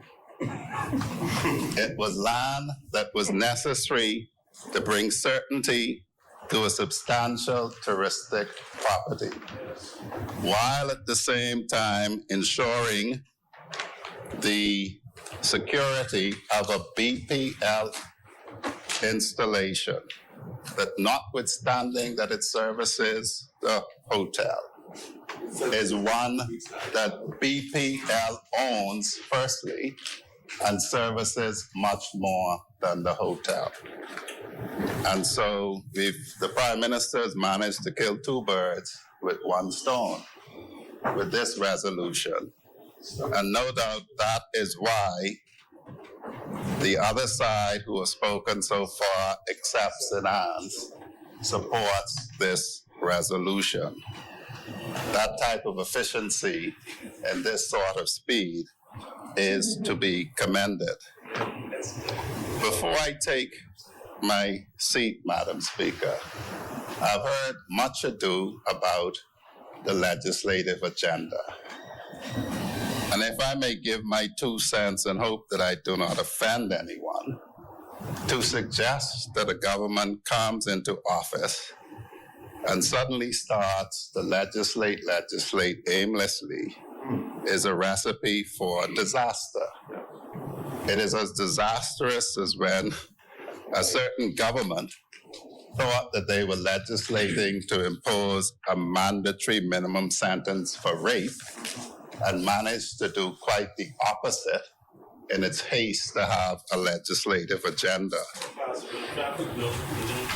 I can assure my cousin Marco City and everyone on the other side and everything that I see that this government is being expeditious when circumstances warrant and deliberate and deliberative when those circumstances warrant. We trust that when these pieces of legislation come before this House, like the parole and re-entry, which you will see quite shortly, the cabinet willing, that we have all of this appetite for a legislative agenda. I do hope that we do not have the theatrics when the serious business of state legislation comes here. And I do trust that the other side saying that they wish to work together for the common good turns out to be the reality. As Kalani says, he thinks about things when he is sleeping. We call that dreaming. When you wake up, you have to get to work.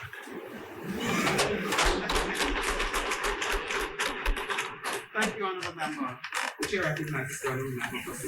Madam Speaker, I have a point of order. I don't want to interrupt my former senior attorney, but he had questioned my legal training. And I don't think that there's any attorney in this House that will tell me or tell this House that an individual can acquire land and secure the title themselves. You had admissions that the hotel operator has been in possession or in use of this strip of land for a number of years now, for a period. If there's nobody around that we know to be the title owner, that hotel operator could have quieted the land himself. Sometimes quietings can be held up because there's contention over the rightful owner of the property.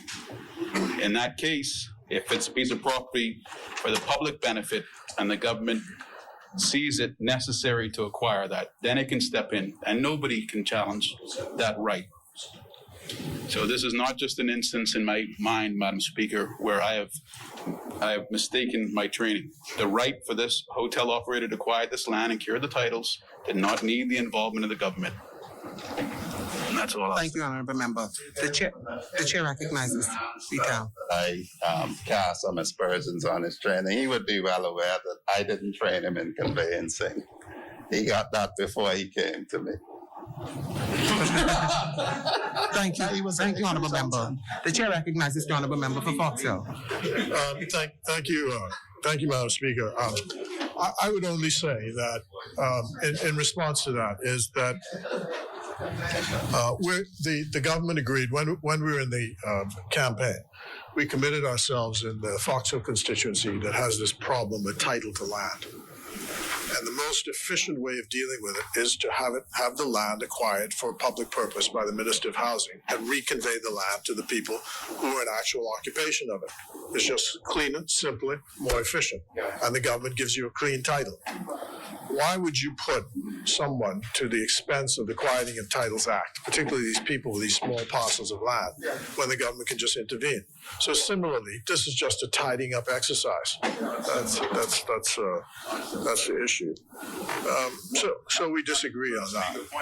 Yes, chair recognizes the Honourable Member. It's not similar at all. We're talking about Bahamians and parcels of land upon which they can reside. We're talking about a mega hotel facility that has received the involvement of this administration to cure up their problems. I'm not saying that it should never have happened, but to do it for $10 when we have other things that could have been done at the same time. We could have had a resolution to the beach access done at the same time. I, however, don't agree that we should have given it to them for $10. I do agree with Fox Hill that in those instances, that is the best way. And we don't need to sit around in situations, especially in our family islands where we have commonage land. We can go in there, acquire all that title in the public interest, and give everybody their individual title. We can cure problems overnight because we can do it in the public interest. Same issue. They can't do anything with it because no one's cooperating. The government can govern for them. Thank you, Honorable Member. The Chair recognizes Fox Hill. Being made, but it's just the most efficient way to deal with it and get this title set aside. I'm actually going to do a bit of technical cleaning up of this because we're to move an amendment, a small amendment, and I think then the member will speak and then the PM will wind up. But before moving the amendment, I wanted to deal with this question of the Prime Minister and this issue of breaking the quarantine. There was a statement issued by the government on the 21st of January, which dealt with this matter and the question of the law as regards the matter. I think that's just the end of it. I mean, people are trying to make this some kind of Boris Johnson moment or something. I don't know what they're trying to do to beat the drum on this. But I'm sorry, the two things are not equivalent. And it is clear, reading this statement, that the provisions of the health services rules were not violated in any way. So it does not arise. So I just put this, lay this statement on the table for the edification of the House. Order the document be brought up. I want to make it clear, no rule was broken by the Prime Minister. Secondly, the question of the travel. Yes, I did. Order the document to lie on the table. Secondly, the question of the travel to Dubai. And, I hesitate to, I say jokingly hesitate, because, anyway, I'm gonna quote a fellow named Frederick Smith, QC, and I do this advisedly because, I don't want to get caught in a vice later on, but, But the member for Kalani got up and was making a meal out of this trip to Dubai. And I just think this sort of stuff is so puerile. I mean, we come to the point where the country's being promoted overseas. I mean, what is the deal with it? What's the deal with it? Their administration made certain decisions with regard to it. They made a commitment with a foreign country with whom we have good relations. Just that country committed $3.5 million for the Bahamas to put its pavilion up. We had a commitment to complete the agreement with them. It's an international commitment. The country benefited by the visit. So, this back and forth about you should have been here, shouldn't have been here, and he's talking about the Prime Minister's leadership on COVID and all this other rubbish. Madam Speaker, I saw a picture on Facebook of the Prime Minister in the middle of the so-called lockdown, sitting with his friends the former Prime Minister, sitting somewhere,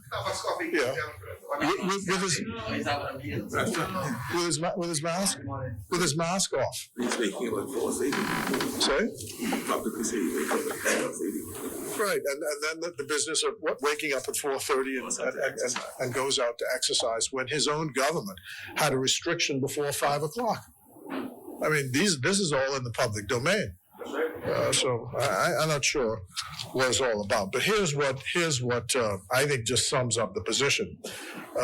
As I say, I do this advisedly. Frederick Smith, QC, posted on his Facebook page, says, critics of the government's ambitious Middle Eastern expedition lack the courage and imagination to move the country forward into a bright new future. This Fred Smith talking now, Dubai's lighting exposition onto the world scene is exactly the kind of example the Bahamas needs to break out of our sad cycle of stagnation and mediocrity. Prime Minister Davis should be applauded for having the initiative and imagination to lead the way in connecting us with one of the most stunning economic revolutions in modern history.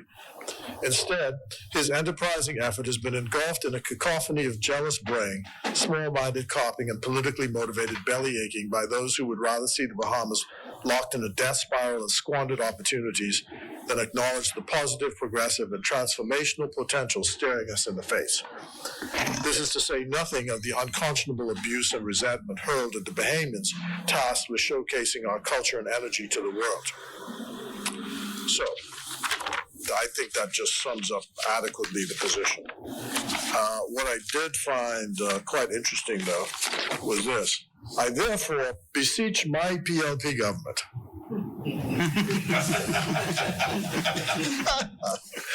I therefore beseech my PLP government, make friends in Dubai, bring my Bedouin cousins here, bring any and all who will help the Bahamas cast off the chains of stagnation and complacency, protectionism, and insecurity. But I'd like to lay this. Put it in the document, people put it in the public domain. The other issue that caused some. Sorry. Order that document to lie on the table. The other issue that caused some back and forth across the floor was this question of tax measures. And I said during the break to the member for East Grand Bahama, be very careful when you're repeating stuff said by Neil Hartnell. Be very careful. Because, or for that matter, from the business people at the Nassau Guardian. Because we found in these two instances that when you actually read what was said, it does not reflect, it is not reflected in the headline, which they carry on the article, because the words are often different from the headline which is carried. So I just say, be very careful how you do that.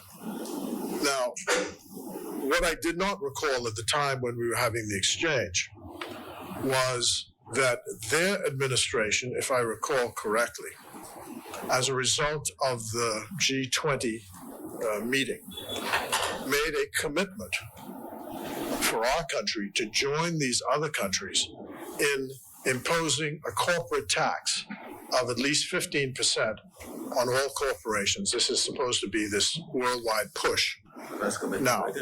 And that's a commitment made by the government. So it's a government commitment, which, unless we repudiate it, it stands as a government commitment. So I'm not sure why they would be standing up talking about new measures, although when I pointed it out to him, to the member, he quickly made the distinction between measures and increases in taxes. Measures did not mean necessarily an increase in taxes, as I pointed out with regard to the valuations which take place on a regular basis, or should take place on a regular basis, with regard to valuations on real property. The point, though, is apart from the commitment on the corporate tax, which is a government commitment, which may require us to carry out that government commitment, which is one which they signed on to. So I'm not sure why they'd be complaining. But there has to be a discussion in our country, in any event, about whether or not taxation on the poor is sufficient, and that we should do no more, which is what the position of the Member of Parliament for Cat Island is. No more. It's enough. The pressure is just too intense, and we know that poverty has increased dramatically over the last years, to the point where I'm told something like 47% of the people in the country may now be living under the poverty line. This is just extreme. And it's reflected in what happens for all of us as members of Parliament. Every morning, I don't have work. I can't afford my medication. I can't afford to get food to eat. It is depressing. And we have only been so far able to deal with this by transfer payments, which is to support the social services system.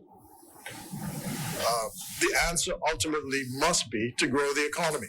That's also the prescription of the Member of Parliament for Cat Island.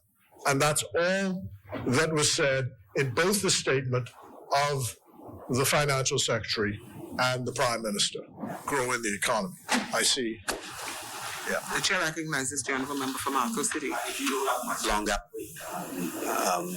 But I do have a concern. Okay, thank you. Thank you very much, Madam Speaker. A couple of things. One is, I believe that the member for Fox Hill is putting forward a fairly reasonable argument, but his argument does not repeat what has already been said by colleagues. And while he seeks to assist them, the reality is they said something that is different. The issue, Madam Speaker, is that a public servant has spoken on behalf of the government, has not yet been corrected by the Minister of Finance, and members of the public, including the opposition, has taken issue because we were alarmed to hear what is being proposed by the government in the Fiscal Strategy Report, which should have come to this House. What is also true is that the government, we have to say, because we can't hold him responsible, he's not in charge, the Prime Minister is in charge of Ministry of Finance. The government has accepted the argument, and we believe the argument was put forward on behalf of the government, that the report, which by law should come here, does not come here. So we have to, we take the pronouncements by the Financial Secretary very serious, and we believe they represent the views of the Prime Minister until he says on the public record that they do not. We have crunched numbers to look at the various things that have been identified today to figure out what amount of revenue they can generate. The valuation of real property tax, for example.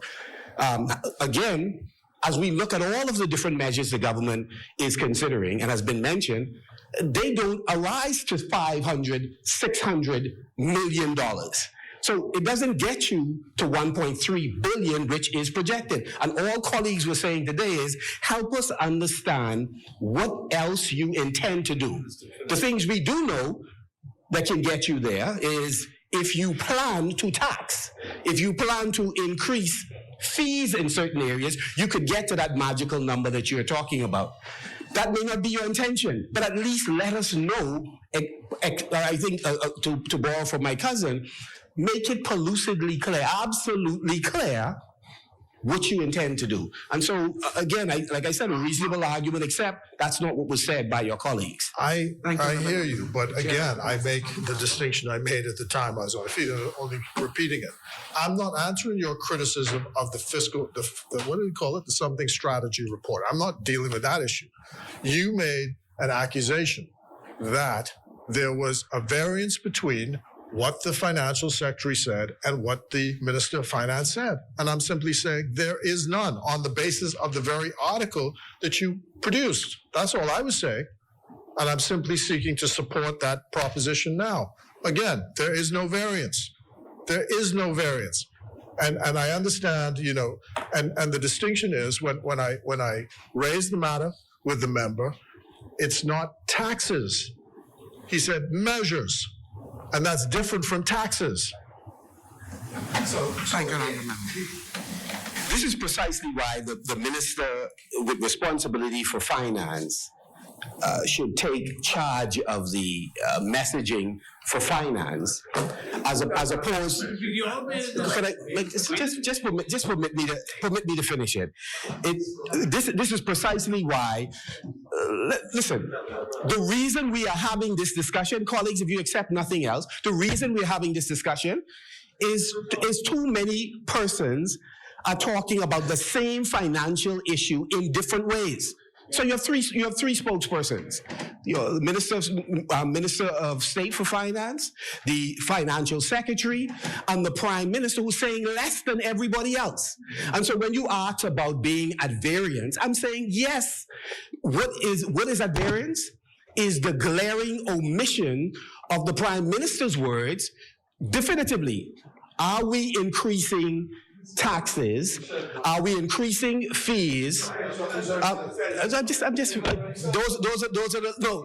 He said it is the last resort, but there is a chasm between last resort and all that has been put in the public domain by the financial secretary for the country. Members, Your colleagues many times before. That's your story. You stick to it. I only wanted to. That's your story. We are bringing to No. Members, he come here. Yeah. Wait till he gets here. You're trying to, all you're doing is very cleverly obfuscating, polluting the issue on something which is not relevant to this point. The only point I'm answering is this. As I say, when it comes time to fiscal strategy report, you could argue all you want about that. And I'm sure the Minister of Finance is quite able to defend that position.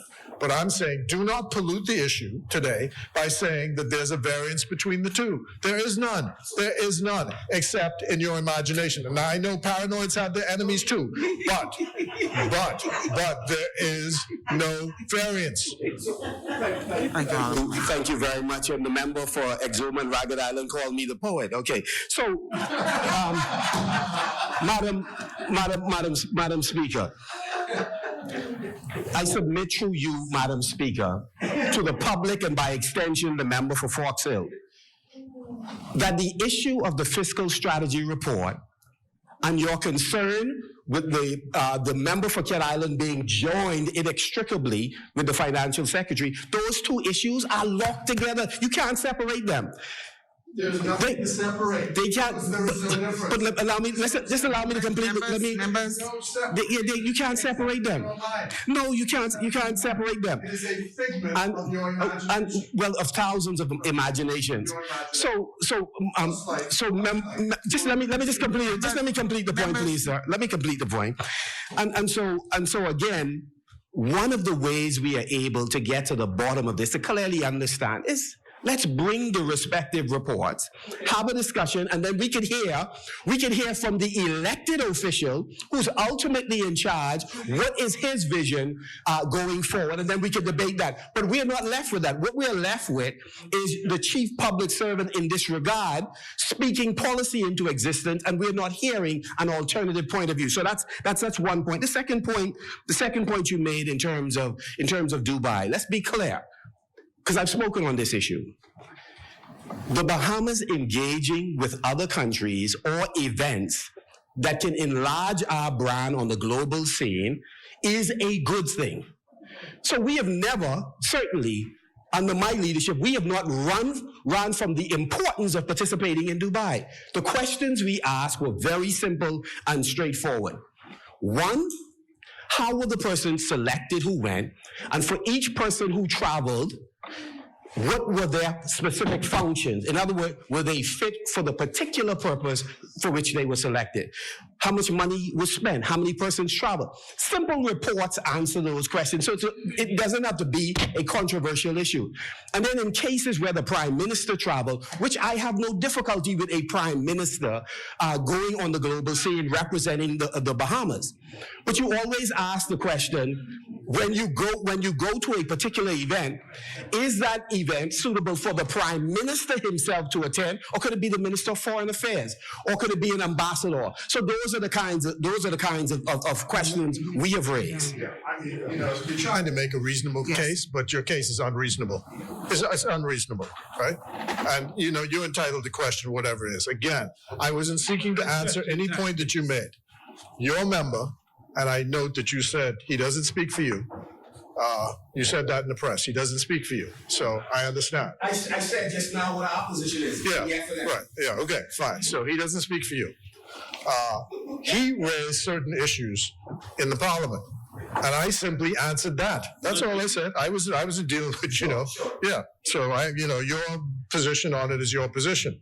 I was only seeking to answer, the man who was our Prime Minister a few months ago, who made some particular allegations about the trip, and the person, I think the man actually voted for him, and just said in his own statement that, this is much ado about nothing.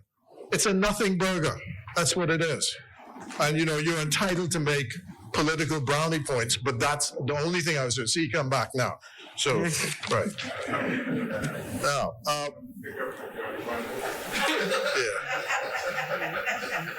Take the rest of them with you. so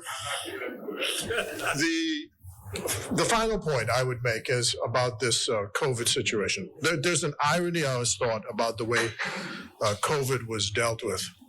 And we opposed, I think we voted once or twice for the state of emergency, because when the government came, the government made the case. They said that they needed these draconian measures, the suspension of civil liberties, in order to stop the virus from spreading.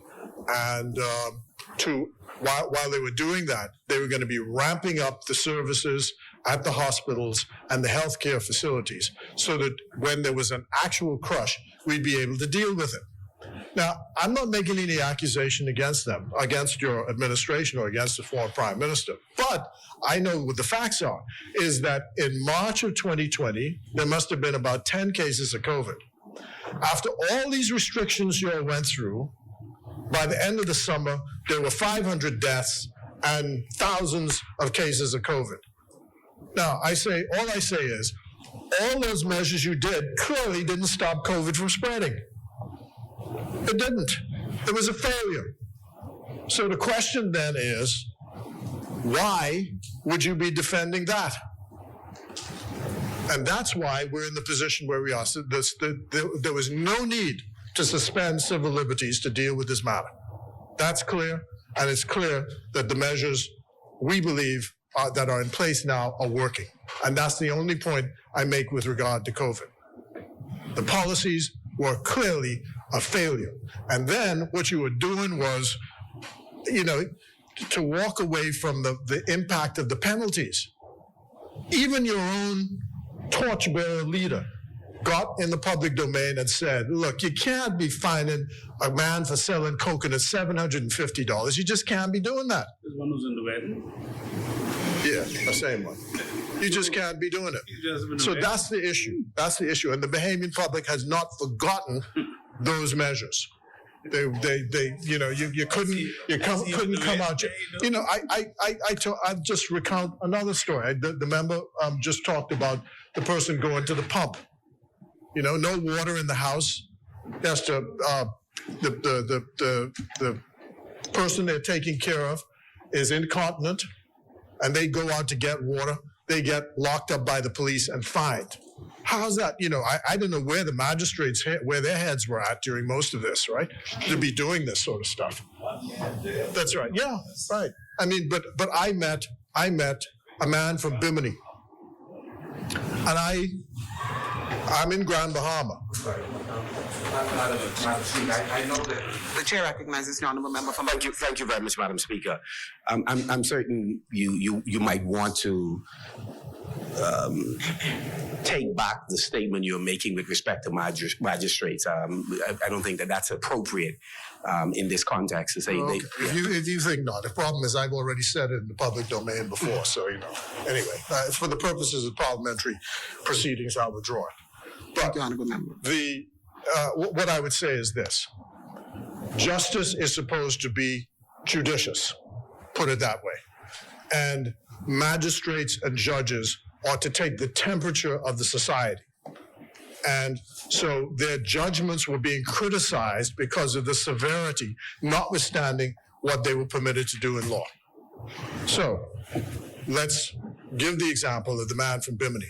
I get in my hotel in Grand Bahama, and I see where this man is coming in to the hotel in handcuffs with police officers. So, I don't know, he had dreadlocks, so I figured it must be something related to that. The next morning, no, I'm telling you that because of the way he looked, right, that they had arrested him and there was something related to that. That's what I said in the back of my mind. So the next morning, he sees me. He's walking alone. He said, "Hey, Mr. Mitchell, I didn't know he knew me." He told me he was from Bimini. He told me he was a contractor. And here's his story. He says he doesn't have anything to drink in the hotel. So he walks out of his hotel after the curfew, which must have been 10 o'clock or 9 o'clock, crosses the street to go to a place to buy something to drink. As he's coming back, the police stop him. They say, "Where's your ID?" He says, "My ID is in the hotel." They put him in handcuffs, take him to his room in the hotel. He produces his ID, but then they also give him a ticket for $500 for not having an identification on him. So they profile him the way you profile him? No, I wasn't profiling anybody. I merely said what went in the back of my mind. He went for a drink of water and ended up with a $500 fine. Not for profile, for going for a drink of water. So all I'm saying is that's the legacy which your administration has to defend. That happened in this country for the suspension of the civil liberties of people in the name of fighting a pandemic. And what you did not work. It did not work. And he can say all the things he cares about and all the rest of it. The fact is, it did not work. It did not work. I want to move the amendment. I propose the following amendment to this resolution listed as item number 5 on the agenda, the 2nd of February, 2022. In paragraph 4 of the recitals, after the word approximately, delete the figure 336 and replace with the figure 354. And in the second schedule, delete the figure 336 wherever it appears and replace with the figure 354. Second. Thank you, Honorable Member. A second. Order that the amendment be brought up.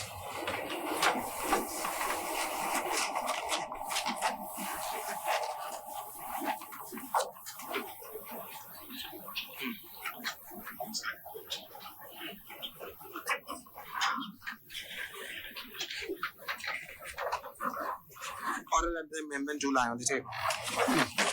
Oh, it has been moved and seconded that the following amendment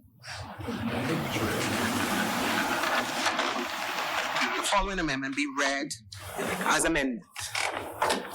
As many that are in favor shall remain seated. Those opposed will stand. The opposed amendment is agreed. Order that the document do lie on the table. The chair recognizes the honorable member for West Bahama. Madam Speaker, the member for Freetown was absolutely correct. We had not intended to engage in a lengthy debate on what we thought was a simplistic matter that had to do with simply cleaning up and completing something left in place by the former administration, all intended to advance the tourism industry of our country. Madam Speaker, it's important to take note of what the Minister of Tourism, the member for Exuma and Ragged Island, said earlier about the tourism growth and development. In our country, we are competing with countries around the region, around the world, for the tourism business. It is, Madam Speaker, the number 1 business in the world. We're all after the more than 1 billion who travel annually. The truth is our country is still contending with not having enough inventory. We are still trying to build the inventory count. The minister responsible for tourism, the deputy leader of our party and deputy prime minister, has made it very clear that he intends to cause for growth and development. His focus here in the capital, we're seeing the results of his work and results of work done by previous administrations. That is a fact, Madam Speaker. And so today we've come to cause for this piece of legislation, resolution to be had to ensure that we can move the tourism industry forward. And so, Madam Speaker, West Grand Bahama Bimini supports the resolution. But I want to add a few things because I was so surprised of where this debate went. In fact, I was rather disappointed. I could not believe that we would take something that intended to build our economy. We have an opportunity, Madam Speaker, to jump on board now as countries, at least 10 countries around the world and other countries, are now beginning to take a different approach to dealing with the pandemic and hoping and praying that we're on the trajectory to the north, moving forward. The reality, though, Madam Speaker, is that our country must do all we possibly can to take advantage. We've talked about the tourism industry, and the tourism industry is still our number one industry. And we must do what we can to get there, to ensure that we can maintain and to ensure that all the expectation that's being made, that we maintain this growth. And the growth is there, Madam Speaker, and I'm so very proud of the work being done by the Ministry of Tourism and all those connected there too. But Madam Speaker, when the Prime Minister traveled to Expo 2020, I was rather shocked to listen to the side opposite, because the side opposite must have a bad memory or pay no attention to history, none whatsoever. When the Prime Minister went to Dubai, he did the right thing. It was Bahamas National Day. Well, what's the difference when he went than when the Prime Minister in 2010 went to Shanghai, who was the then member for Cooperstown, the Honorable Hubert Ingram? What's the difference? He went to Hong Kong, then he went to Beijing, then he went to Shanghai. And he went there because the Bahamas had taken a position that would play a major role in the pavilion. And there was a pavilion built, and the total amount spent was $600,000 at the time. And think of the years now, 10 years beyond, so expected to be around about $1 million. But we spent $600,000, and we were focused upon. And our Prime Minister at the time went. And he represented the country. And you know why? You know what was said at the time, Madam Speaker? It was an opportunity to meet the world, an opportunity to cause for growth and development in our tourism industry. Remember, Madam Speaker, we were coming off of what? The worst recession ever. But the delegation went to represent our country. Well, Madam Speaker, we're coming out of a pandemic. The Prime Minister went to represent this country, to cause for, again, the exposure of the Bahamas to the world. Now I listen to all this stuff about who went and how were they chosen, all the rest. Well, when did that ever become an issue, Madam Speaker? When delegations are chosen, it's left to the officials who make the decisions, and they travel to represent our country. No one ever said that those who went did not represent the country and did not represent the country well. In fact, Madam Speaker, I think we should all be proud of the Bahamians who go, travel, represent our nation, and cause people to understand the brilliance that exists in our Bahamas. It's all a part, Madam Speaker, of our causing for investment, our causing for growth and development. And now, Madam Speaker, to come back and listen to colleagues on the side opposite, and I heard the member for Central Grand Bahama say today that the people are hurting in Grand Bahama. Well, where he been? Where he been? But the five of them. Where he been? There were five of them. I listened to all of them talking about the people are hurting. And the Prime Minister said, are we serious about this, Madam Speaker? Because when I hear them talk about the people are hurting, if they were doing something, then the people would not be hurting so much. If they were doing something, Madam Speaker, I'm contending right now, Madam Speaker. I'm contending right now, Madam Speaker. Madam Speaker. I won't sit here, Madam Speaker, and allow the member for West End and Bimini to berate the work that a number of members of parliament have been doing in Grand Bahama. And I'd only say this, and I'll park it there and leave it unless you persist. Ask the road in Grand Bahama who is working and have been working in Grand Bahama. Madam Speaker, I asked the 2,800 households that need repair and have not gotten repair from the time Dorian happened in Grand Bahama, and you have not repaired it. And are you talking about people hurting? 2,800 homes. People have not been, and still today waiting. You've been in for 5 months and haven't cut one single check yet. Not one check. And you're correct. To repair any home. No, you're correct. No, you're correct. Honorable member. You are correct. Honorable member. You are correct. Honorable member. Which checks have you? No, you are correct. You are correct. I'm going to help you. Okay. I'm going to help you. Member. I'm going to help you, Marco City. I'm going to help you quite well. I'm going to help you. 2,800 homes. 2,800 families asking for assistance have not received the assistance. So what we have done, Madam Speaker, is we put it all together We have all the files ready to go, Madam Speaker. And beginning next week, Madam Speaker, when we go to Grand Bahama next week, Wednesday night, and we have the launch of our urban renewal program with a plan, including individuals who've been working in urban renewal, some individuals who, Madam Speaker, and I listened to the member. That's why I called the member the super spread of misinformation, because here he was telling this entire country all sorts of things a couple of weeks ago. When, Madam Speaker, was so amazing. Honorable member. When you start talking about Honorable member. When the member, Honorable member. yes, Madam Speaker. Allow me. Thank you. Thank you, Honorable member. Madam Speaker, let me say to the member through you, when we start talking about, you could put it in any cute terms you wish. It is a synonym for liar, huh? And so if you wish to take the discussion in that direction, I would more than happy oblige and engage you. I would appreciate is when you're referring to me and the way I characterize matters, that you do not make the inferences or the insinuations that you are. It is unparliamentary, it is inappropriate, and I've not done it with you, and I don't expect you to do it with me. Thank you, Honorable member. Yeah, just misrepresenting what's going on, talking about individuals that who've been employed.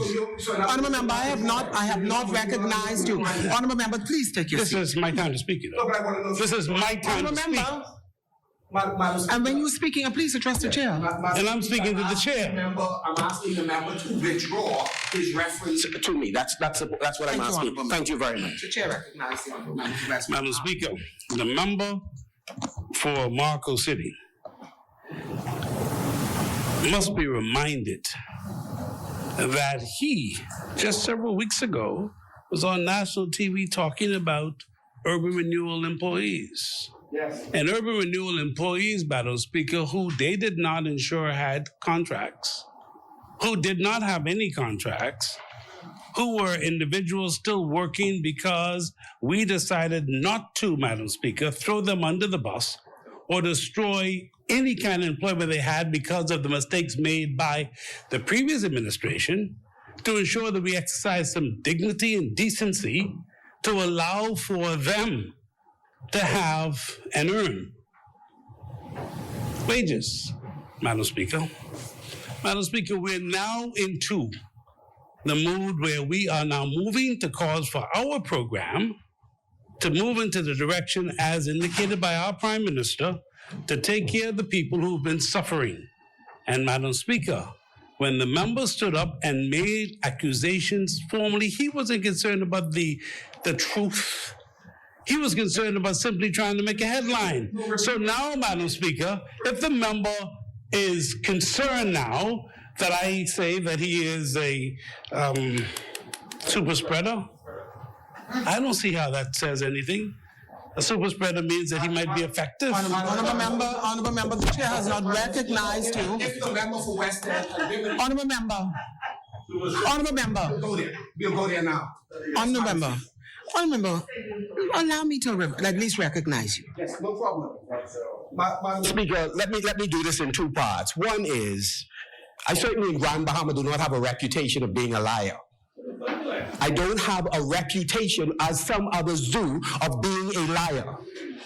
I'm being a liar historically on the front line of politics. I do not have that. Let me just say that.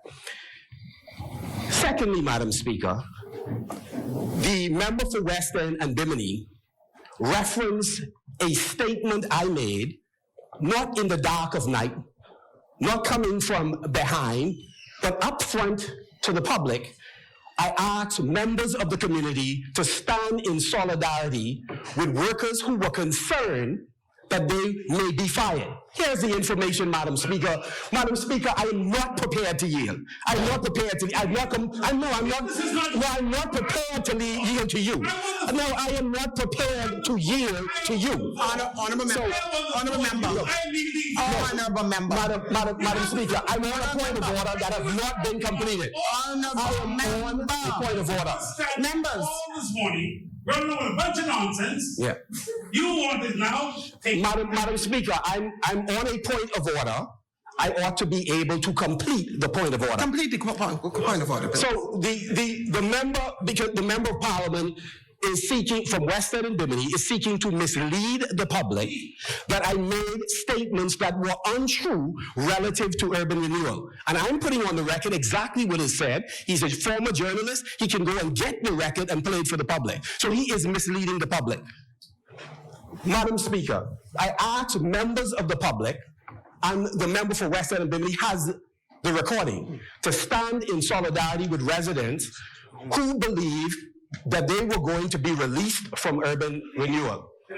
The basis on which I made the statement was persons were invited to a meeting, asked to bring the keys for the facilities that they had, and in other cases where that same request was made, those persons were sent home.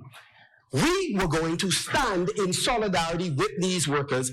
As I have appealed to the member in private, I was prepared to appeal in public that the government treat these workers with fairness, notwithstanding what would have happened under the former FNM, former PLP, former FNM. Nothing untrue was said. And it is unfortunate that the member would come in here and seek to mislead not only the House, the public, by mischaracterizing what I said. Because at the end of the day, I am prepared in any quarter to speak my piece regardless of the consequences. And that is a principle by which you ought to live. Thank you, Honorable Member. The Chair recognizes Speaker, first and foremost, he said what he thought would happen. It didn't happen. And if you are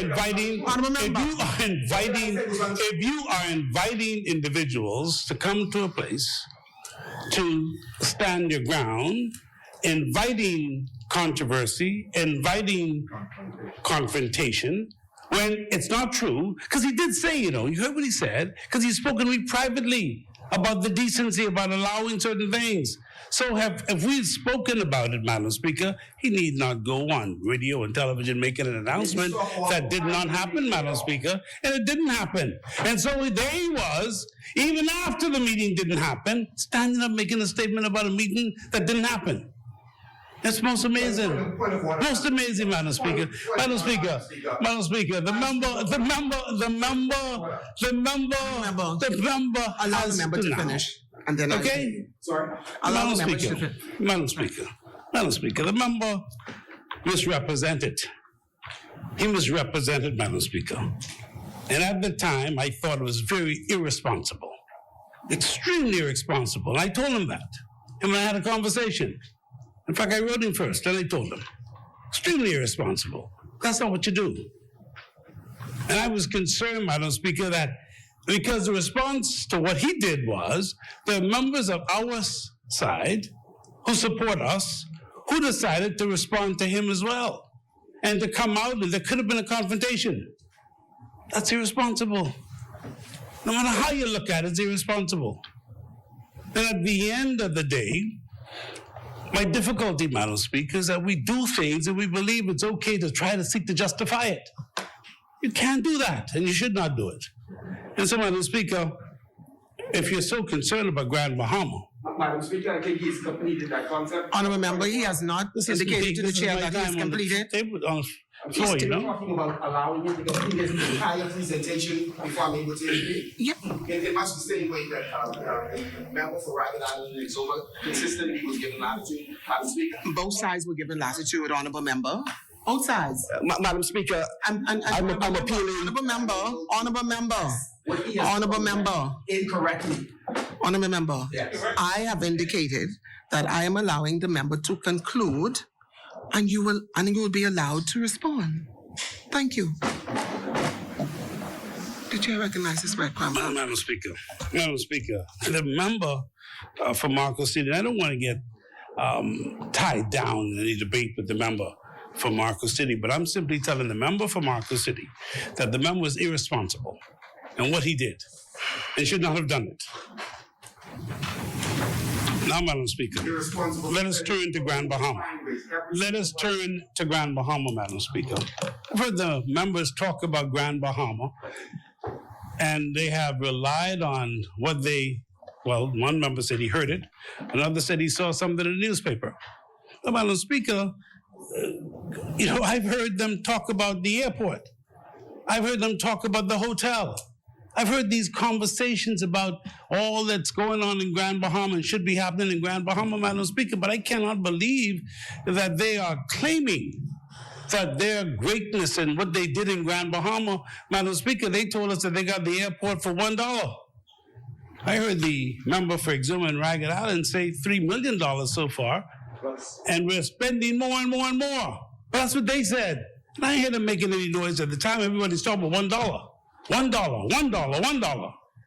To give the impression. Point of order, Madam Speaker. Point of order. It is. The chair recognizes the honourable member for Marcus. Untrue. That's not what. Look, let me finish. It is untrue. It was made clear that $1 million was spent in order to address HR-related issues. So that was stated, right? In addition to the one, that was while we were in. $1 was spent. $1 million was also made available relative to HR-related issues, which your side, I was sitting right over there, your side then said, yeah, so it's $1 million plus one. Does that sound familiar? So I'm just making the point. I don't know where the $3 million came from. You might want to educate us on that. I'm not familiar. I don't know if any other member on this side is. But I'm just saying, give the figures that have been shared in this House, and no problem, we would yield. And again, as mentioned earlier, we accept responsibility where any missteps, misstatements have ever been taken. We don't run from those. But that is a challenge that you appear to be having, but we didn't have that problem. We certainly now do not have that problem. Thank you. The chair recognizes the honourable member for West Grand. Madam Speaker, I'm simply putting this thing into context because I'm from Grand Bahama. I spend time in Grand Bahama, and I have a constituency in Grand Bahama, and we work in Grand Bahama to cause for Grand Bahama to take its rightful place in the economic growth and development of this country. And we're so doing, Madam Speaker, and that's going to happen. But what bothers me is when we stand up in this place, we want to make big noise about this statement that was in the newspaper, when in truth and in fact, the mandate of the Progressive Liberal Party, we've seen the work of the Honorable Prime Minister, the work of the Deputy Prime Minister, the work of the Minister responsible for Grand Bahama. We are continuing some of the projects that they engaged in, the former administration. Some things are happening. So growth and development will take place in Grand Bahama, Madam Speaker, from East End to West End. And you talk about interest and whether or not there are people who have interest or investors who have interest. I spent this week on the telephone with investors from Australia, in the United States of America, in Great Britain, all of whom have interest in Grand Bahama. So interest is there. People are interested in coming to Grand Bahama, but we are given the impression that the Prime Minister was doing something negative for Grand Bahama, when in truth and in fact, the Progressive Liberal Party government under the Davis administration is doing some positive things for Grand Bahama and intend to do much, much more for the island of Grand Bahama to cause for its growth and its development. Because for far too long, and with 5 members sitting there, it's really struggled. It's caught hell. And that is why it is where it is right now. And we are going to fix that, because I find it so amazing when I listen to the speeches and the concern, and we could do this, and we could do that, we could do the next, but didn't do any of those things. When we take the approach, and certainly this minister does, we take the time to do it right, and when we do it, it'll be effectively done for the benefit of all the people of Grand Bahama, including the Marco City constituency. That's our responsibility. And so, Madam Speaker, if this debate got totally off in some different direction, then I didn't know where it was going. I couldn't believe it, because they saw an opportunity and they sought to pounce on it, to try to take advantage of it, as opposed to coming in here to discuss what was the focus. And the focus was, you could discuss tourism if you wish, because the focus was the plot of land that was being swapped to ensure for further growth and development of our tourism industry. That's the long and that's the short, Madam Speaker. And that is what we are concerned about, to cause for sustainable economic growth in Grand Bahama and indeed the Bahamas. Yes. And that is what we're going to do, Madam Speaker.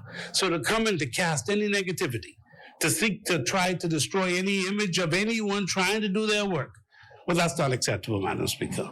And my position and stands that our group and our party, our government, will see growth and development, as the Prime Minister said.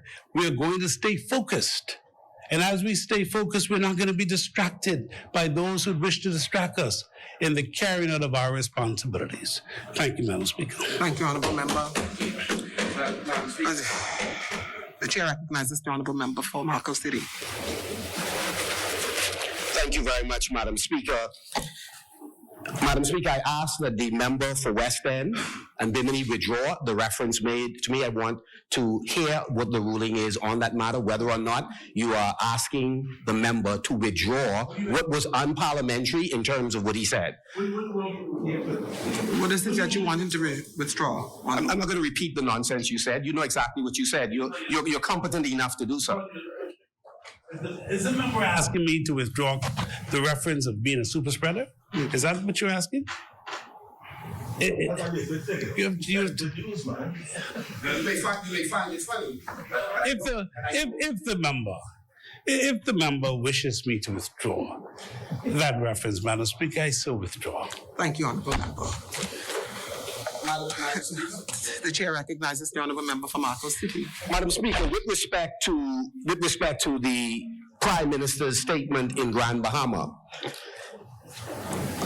it is not the case that members on this side was attributing to the Prime Minister remarks that he did not make. And if they did, most unfortunate, it should not happen. Prime Minister, the issue for Grand Bahamians and those of us who represent constituencies in Grand Bahama ought to be forthright enough and concerned enough to say to you in the proper way that by referencing a negative comment by an investor, when I'm confident you would have heard many others, as was mentioned by West End and Bimini, who said there is keen interest in Grand Bahama. All of us would have heard persons make negative comments about any number of islands, but it is not the role of a head of state to put that into the atmosphere as if that was the conclusion of those investors in Dubai. That's the only issue. That's the only issue that was being made. Honourable Member, are you on a point of order for anything? Madam Speaker, I was addressing these matters with respect to West End and Bimini. You asked that I take my seat and address them at the end of the presentation. So again, I was doing just that. That's all. I thought after the member would have apologized and withdrawn that we would. It wasn't confined to the ill-advised statement he made. There were other matters I wanted to raise on the point of order, Madam Speaker. The Prime Minister was about to speak. I'd be interested in hearing him, and I wish the other ministers would yield. The Honourable Member for Fox Hill. I was just saying, because I was just trying to find out what procedural point we were at, because all the things he was just raising have been litigated and settled. So he's just reopening something which is already done. The Prime Minister appeared to have been interested in speaking to. Well, he's going to wrap up the debate. The Chair recognizes the Honourable Member for Cat Island, Rumkins, and Salvador. Thank you, Madam Speaker. It is true that we had anticipated that this resolution would have been free of controversy, and that perhaps by now we would have been out of these precincts. In fact, I had several meetings that have either been pushed off or hopefully I may have to reschedule them on to another day. Yeah, one of them was, that's true. No, that's true. MSC, I will go deal with them. But suffice it to say, what we are in these precincts, and we appreciate that many are still licking their wounds. Many are still disappointed to be where they are sitting now, and I understand that you have to, sometimes this decompress. You need to find ways and means of finding solace for oneself, and perhaps this is their outlet for that purpose.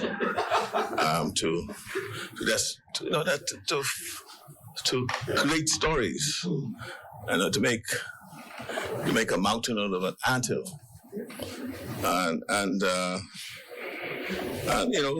so I find it rather interesting because I think we are about in the fourth one, just after we elected only about 4 months ago, and you're complaining about legislative agenda, what you're doing. And of course, the member for Fort Charlotte quite ably gave a lesson on the role of governance and government. When there's a change of administration, you have your agenda, we will have our agenda. But let's look at your first 3 months when you were first elected. You took vacation. You all took vacation. And over 3 months. And and there's this thought that we had no plan. Once elected, we hit the ground running. There's not to be a legislative agenda. So, for example, if you listen to the speech from the throne, we spoke about, and if you listen to us on the campaign trail, and if you read our economic plan, and if all you went into our blueprint, you'll see how we are advancing our agenda, not yours.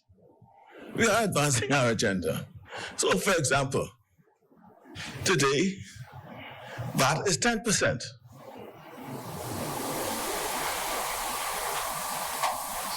Isn't that moving and advancing our agenda? We spoke about it during our campaign. We delivered it within 3 months. The first 3 months of your election, what did y'all do? Nothing. Y'all took vacation. Obviously, you didn't have any plan. In fact, someone told me during that period, y'all were suffering from, I didn't expect. You know what I mean? I didn't expect to win. Right? We said that we were going to address the pension of the pensioners. Didn't we not increase pensions within 3 months? You're talking about what we did or didn't do? That's advancing our agenda. We spoke about reinstating and making current the public service increments. Didn't we do that? Isn't that advancing our agenda? We said that all the payments due to public servants that the previous administration were neglecting to address, like the nurses, that we would deal with it. Call the nurses today and find out when we did that. We did it. And you want to ask what it is we've been doing and legislative agenda? You know, and we talk about a plan for the pandemic. Well, from day one, we, as the member for Vauxhall, reminded you all. We said, look, this is something new. We don't know much about it. And you all, the government then look at what is going on and say, well, we better, everybody locking down so we can lock down too. Everybody putting in a curfew so we can put curfew too. And then I said, now, there's a reason why these measures are being implemented. And the primary reason was to prepare us to get yourself ready, to resource yourself, make sure your healthcare facilities could accommodate and respond to whatever the virus could produce. Make sure you have the personnel, doctors, the nurses, the various skill set within the medical profession to be able to respond to these things. And guess what? Nothing was done. I wish the Minister of Health was here to just explain some of the absence of skill sets in these areas. Nothing. We stopped. You are doing one of the most fundamental things that underpins our democracy, stripping our people of their stripping our people from their constitutional rights. for an inordinate period. It didn't seem to bother you all. And so, yes, the young man was fined $800 for trying to earn a living, selling coconut water. The young man looking after his sick grandfather or mother, can't remember, fine. That's what you all produced. We said to you all, look, follow best practices. Look at the countries that are being successful in the fight. We all weren't doing that. We were ranking at the bottom of the totem pole worldwide when they assessed where we were in our response to the virus. It's not me. Just look at all of the stats worldwide. We are still trying to catch up and put the right things in place. That's why the other day they could say, our response, we are still at the bottom of the totem pole in being ready for any further and future pandemics. But we are correcting that. What we said during the campaign is that we had a 10-point plan. That 10-point plan was published before we were elected. Remember, free testing? You all laughed at us. You laughing at us now? Are you? So sad, so done. Huh? Aren't we free testing? You all laughed at us. Right? Right?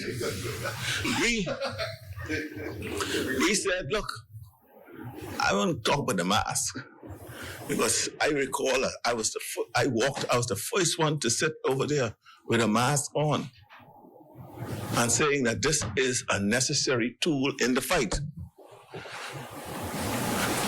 WHO wasn't quite sure. They weren't promoting masks. The doctor and the other doctor, who might be your chairman, indicated, well, it ain't necessary.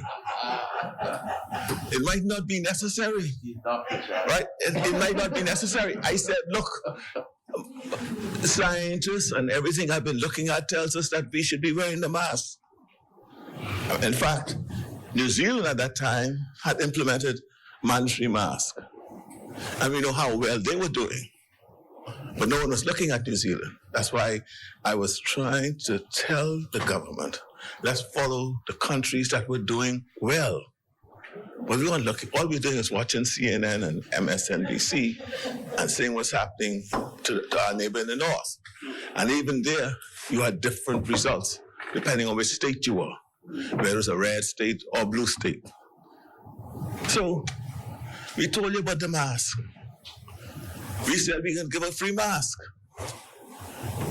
Are you hearing anything about the mask now? We are giving out free masks. And so what we are pursuing our agenda, not the F&M agenda. And I'm satisfied that progress is being made. Because during the elections, we said the crisis we have, the twin pillars, the health and economic, we had to find the right balance where we could save lives, but not only save lives, but save livelihoods.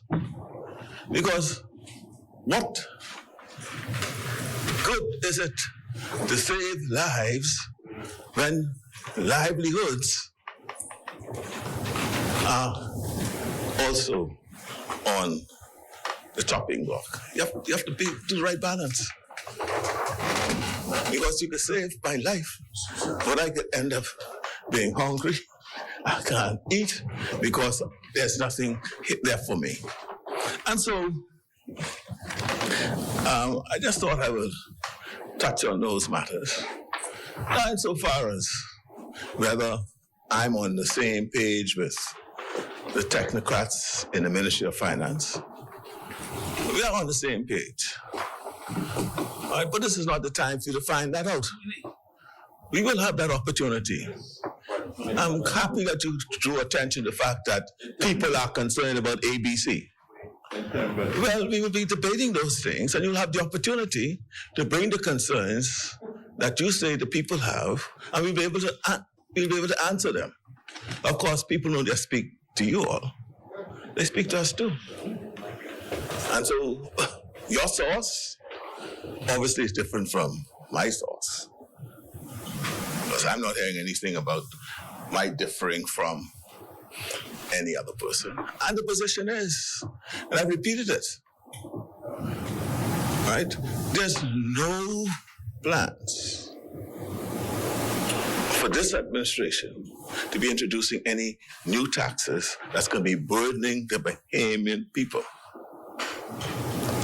Burdening the Bahamian people. There's enough of it. And that is the position. Now, you know, it's so interesting. What struck me about the member for Kalani is his concern about interest rate. You know, I'm talking about interest rate. Yeah.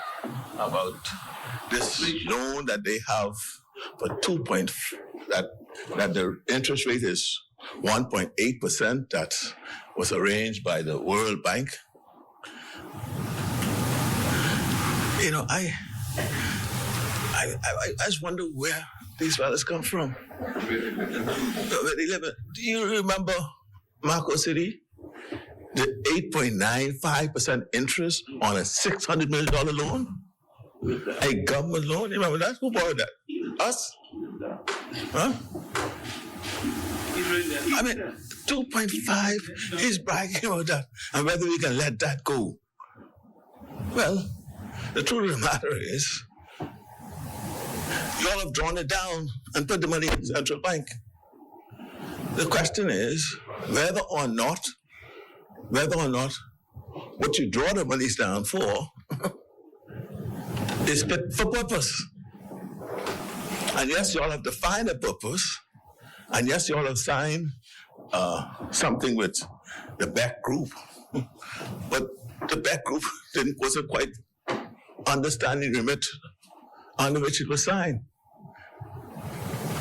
No, we know them too. Right, we know them. But at the end of the day, it just appeared that you were spending money for spending money's sake. I could, at the appropriate time, I'll talk about that. Right? But I just thought I would address those issues, right? Yeah, we won't tell everything right now. But if you look at the resolution at hand, just want to correct some things because the member of finance is becoming quite the populist. You know, you want to say things that that going to stir up, that's sensational and stir up the populace. For example, the government selling its land for $10 to a foreigner. Let's demonstrate. So we need to run. But first of all, it's not the government's land. First thing, it's not the government's land. Right? It's not the government's land. It's land that the ownership of it is unknown. And for the last, I can say, 20 years, efforts to find the owner or the ownership in which where the ownership was vested has reached a dead end. Right? So it's a clearing up of title. It's clear. And just let me tell you, St. Anne's, we are not doing anything that your government, your FM colleagues were not pursuing, was what we're not going to be doing. It's just that the lot fall on us to get it done because you all didn't do it. Right? No. That's not agenda, yeah. So we're just cleaning up what you all should have been doing. So sometimes, while I give you one word of advice, as a young parliamentarian. Sometimes, before you speak to some of the senior politicians. Many of them are not in here. Just get some advice. Say, look, as to what, and understand some of the knowledge, what informs some decision. Where are we now? Get the context of which things are being put.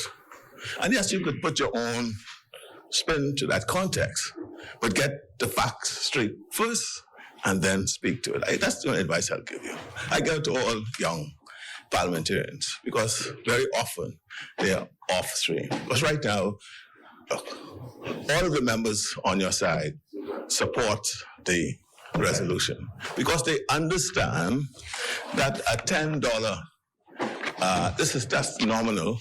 They understand the concept we're having here. It's just clearing. You seem to be the only one off kilter, right?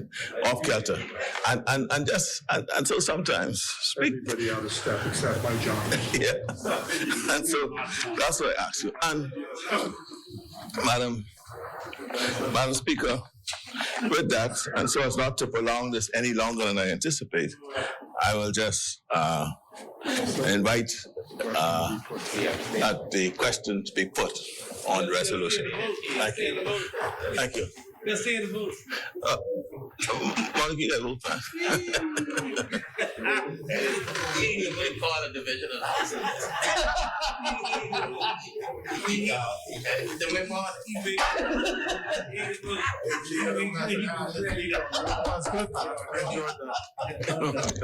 Thank you, Honorable Member. It has been moved and seconded that the following resolution be agreed.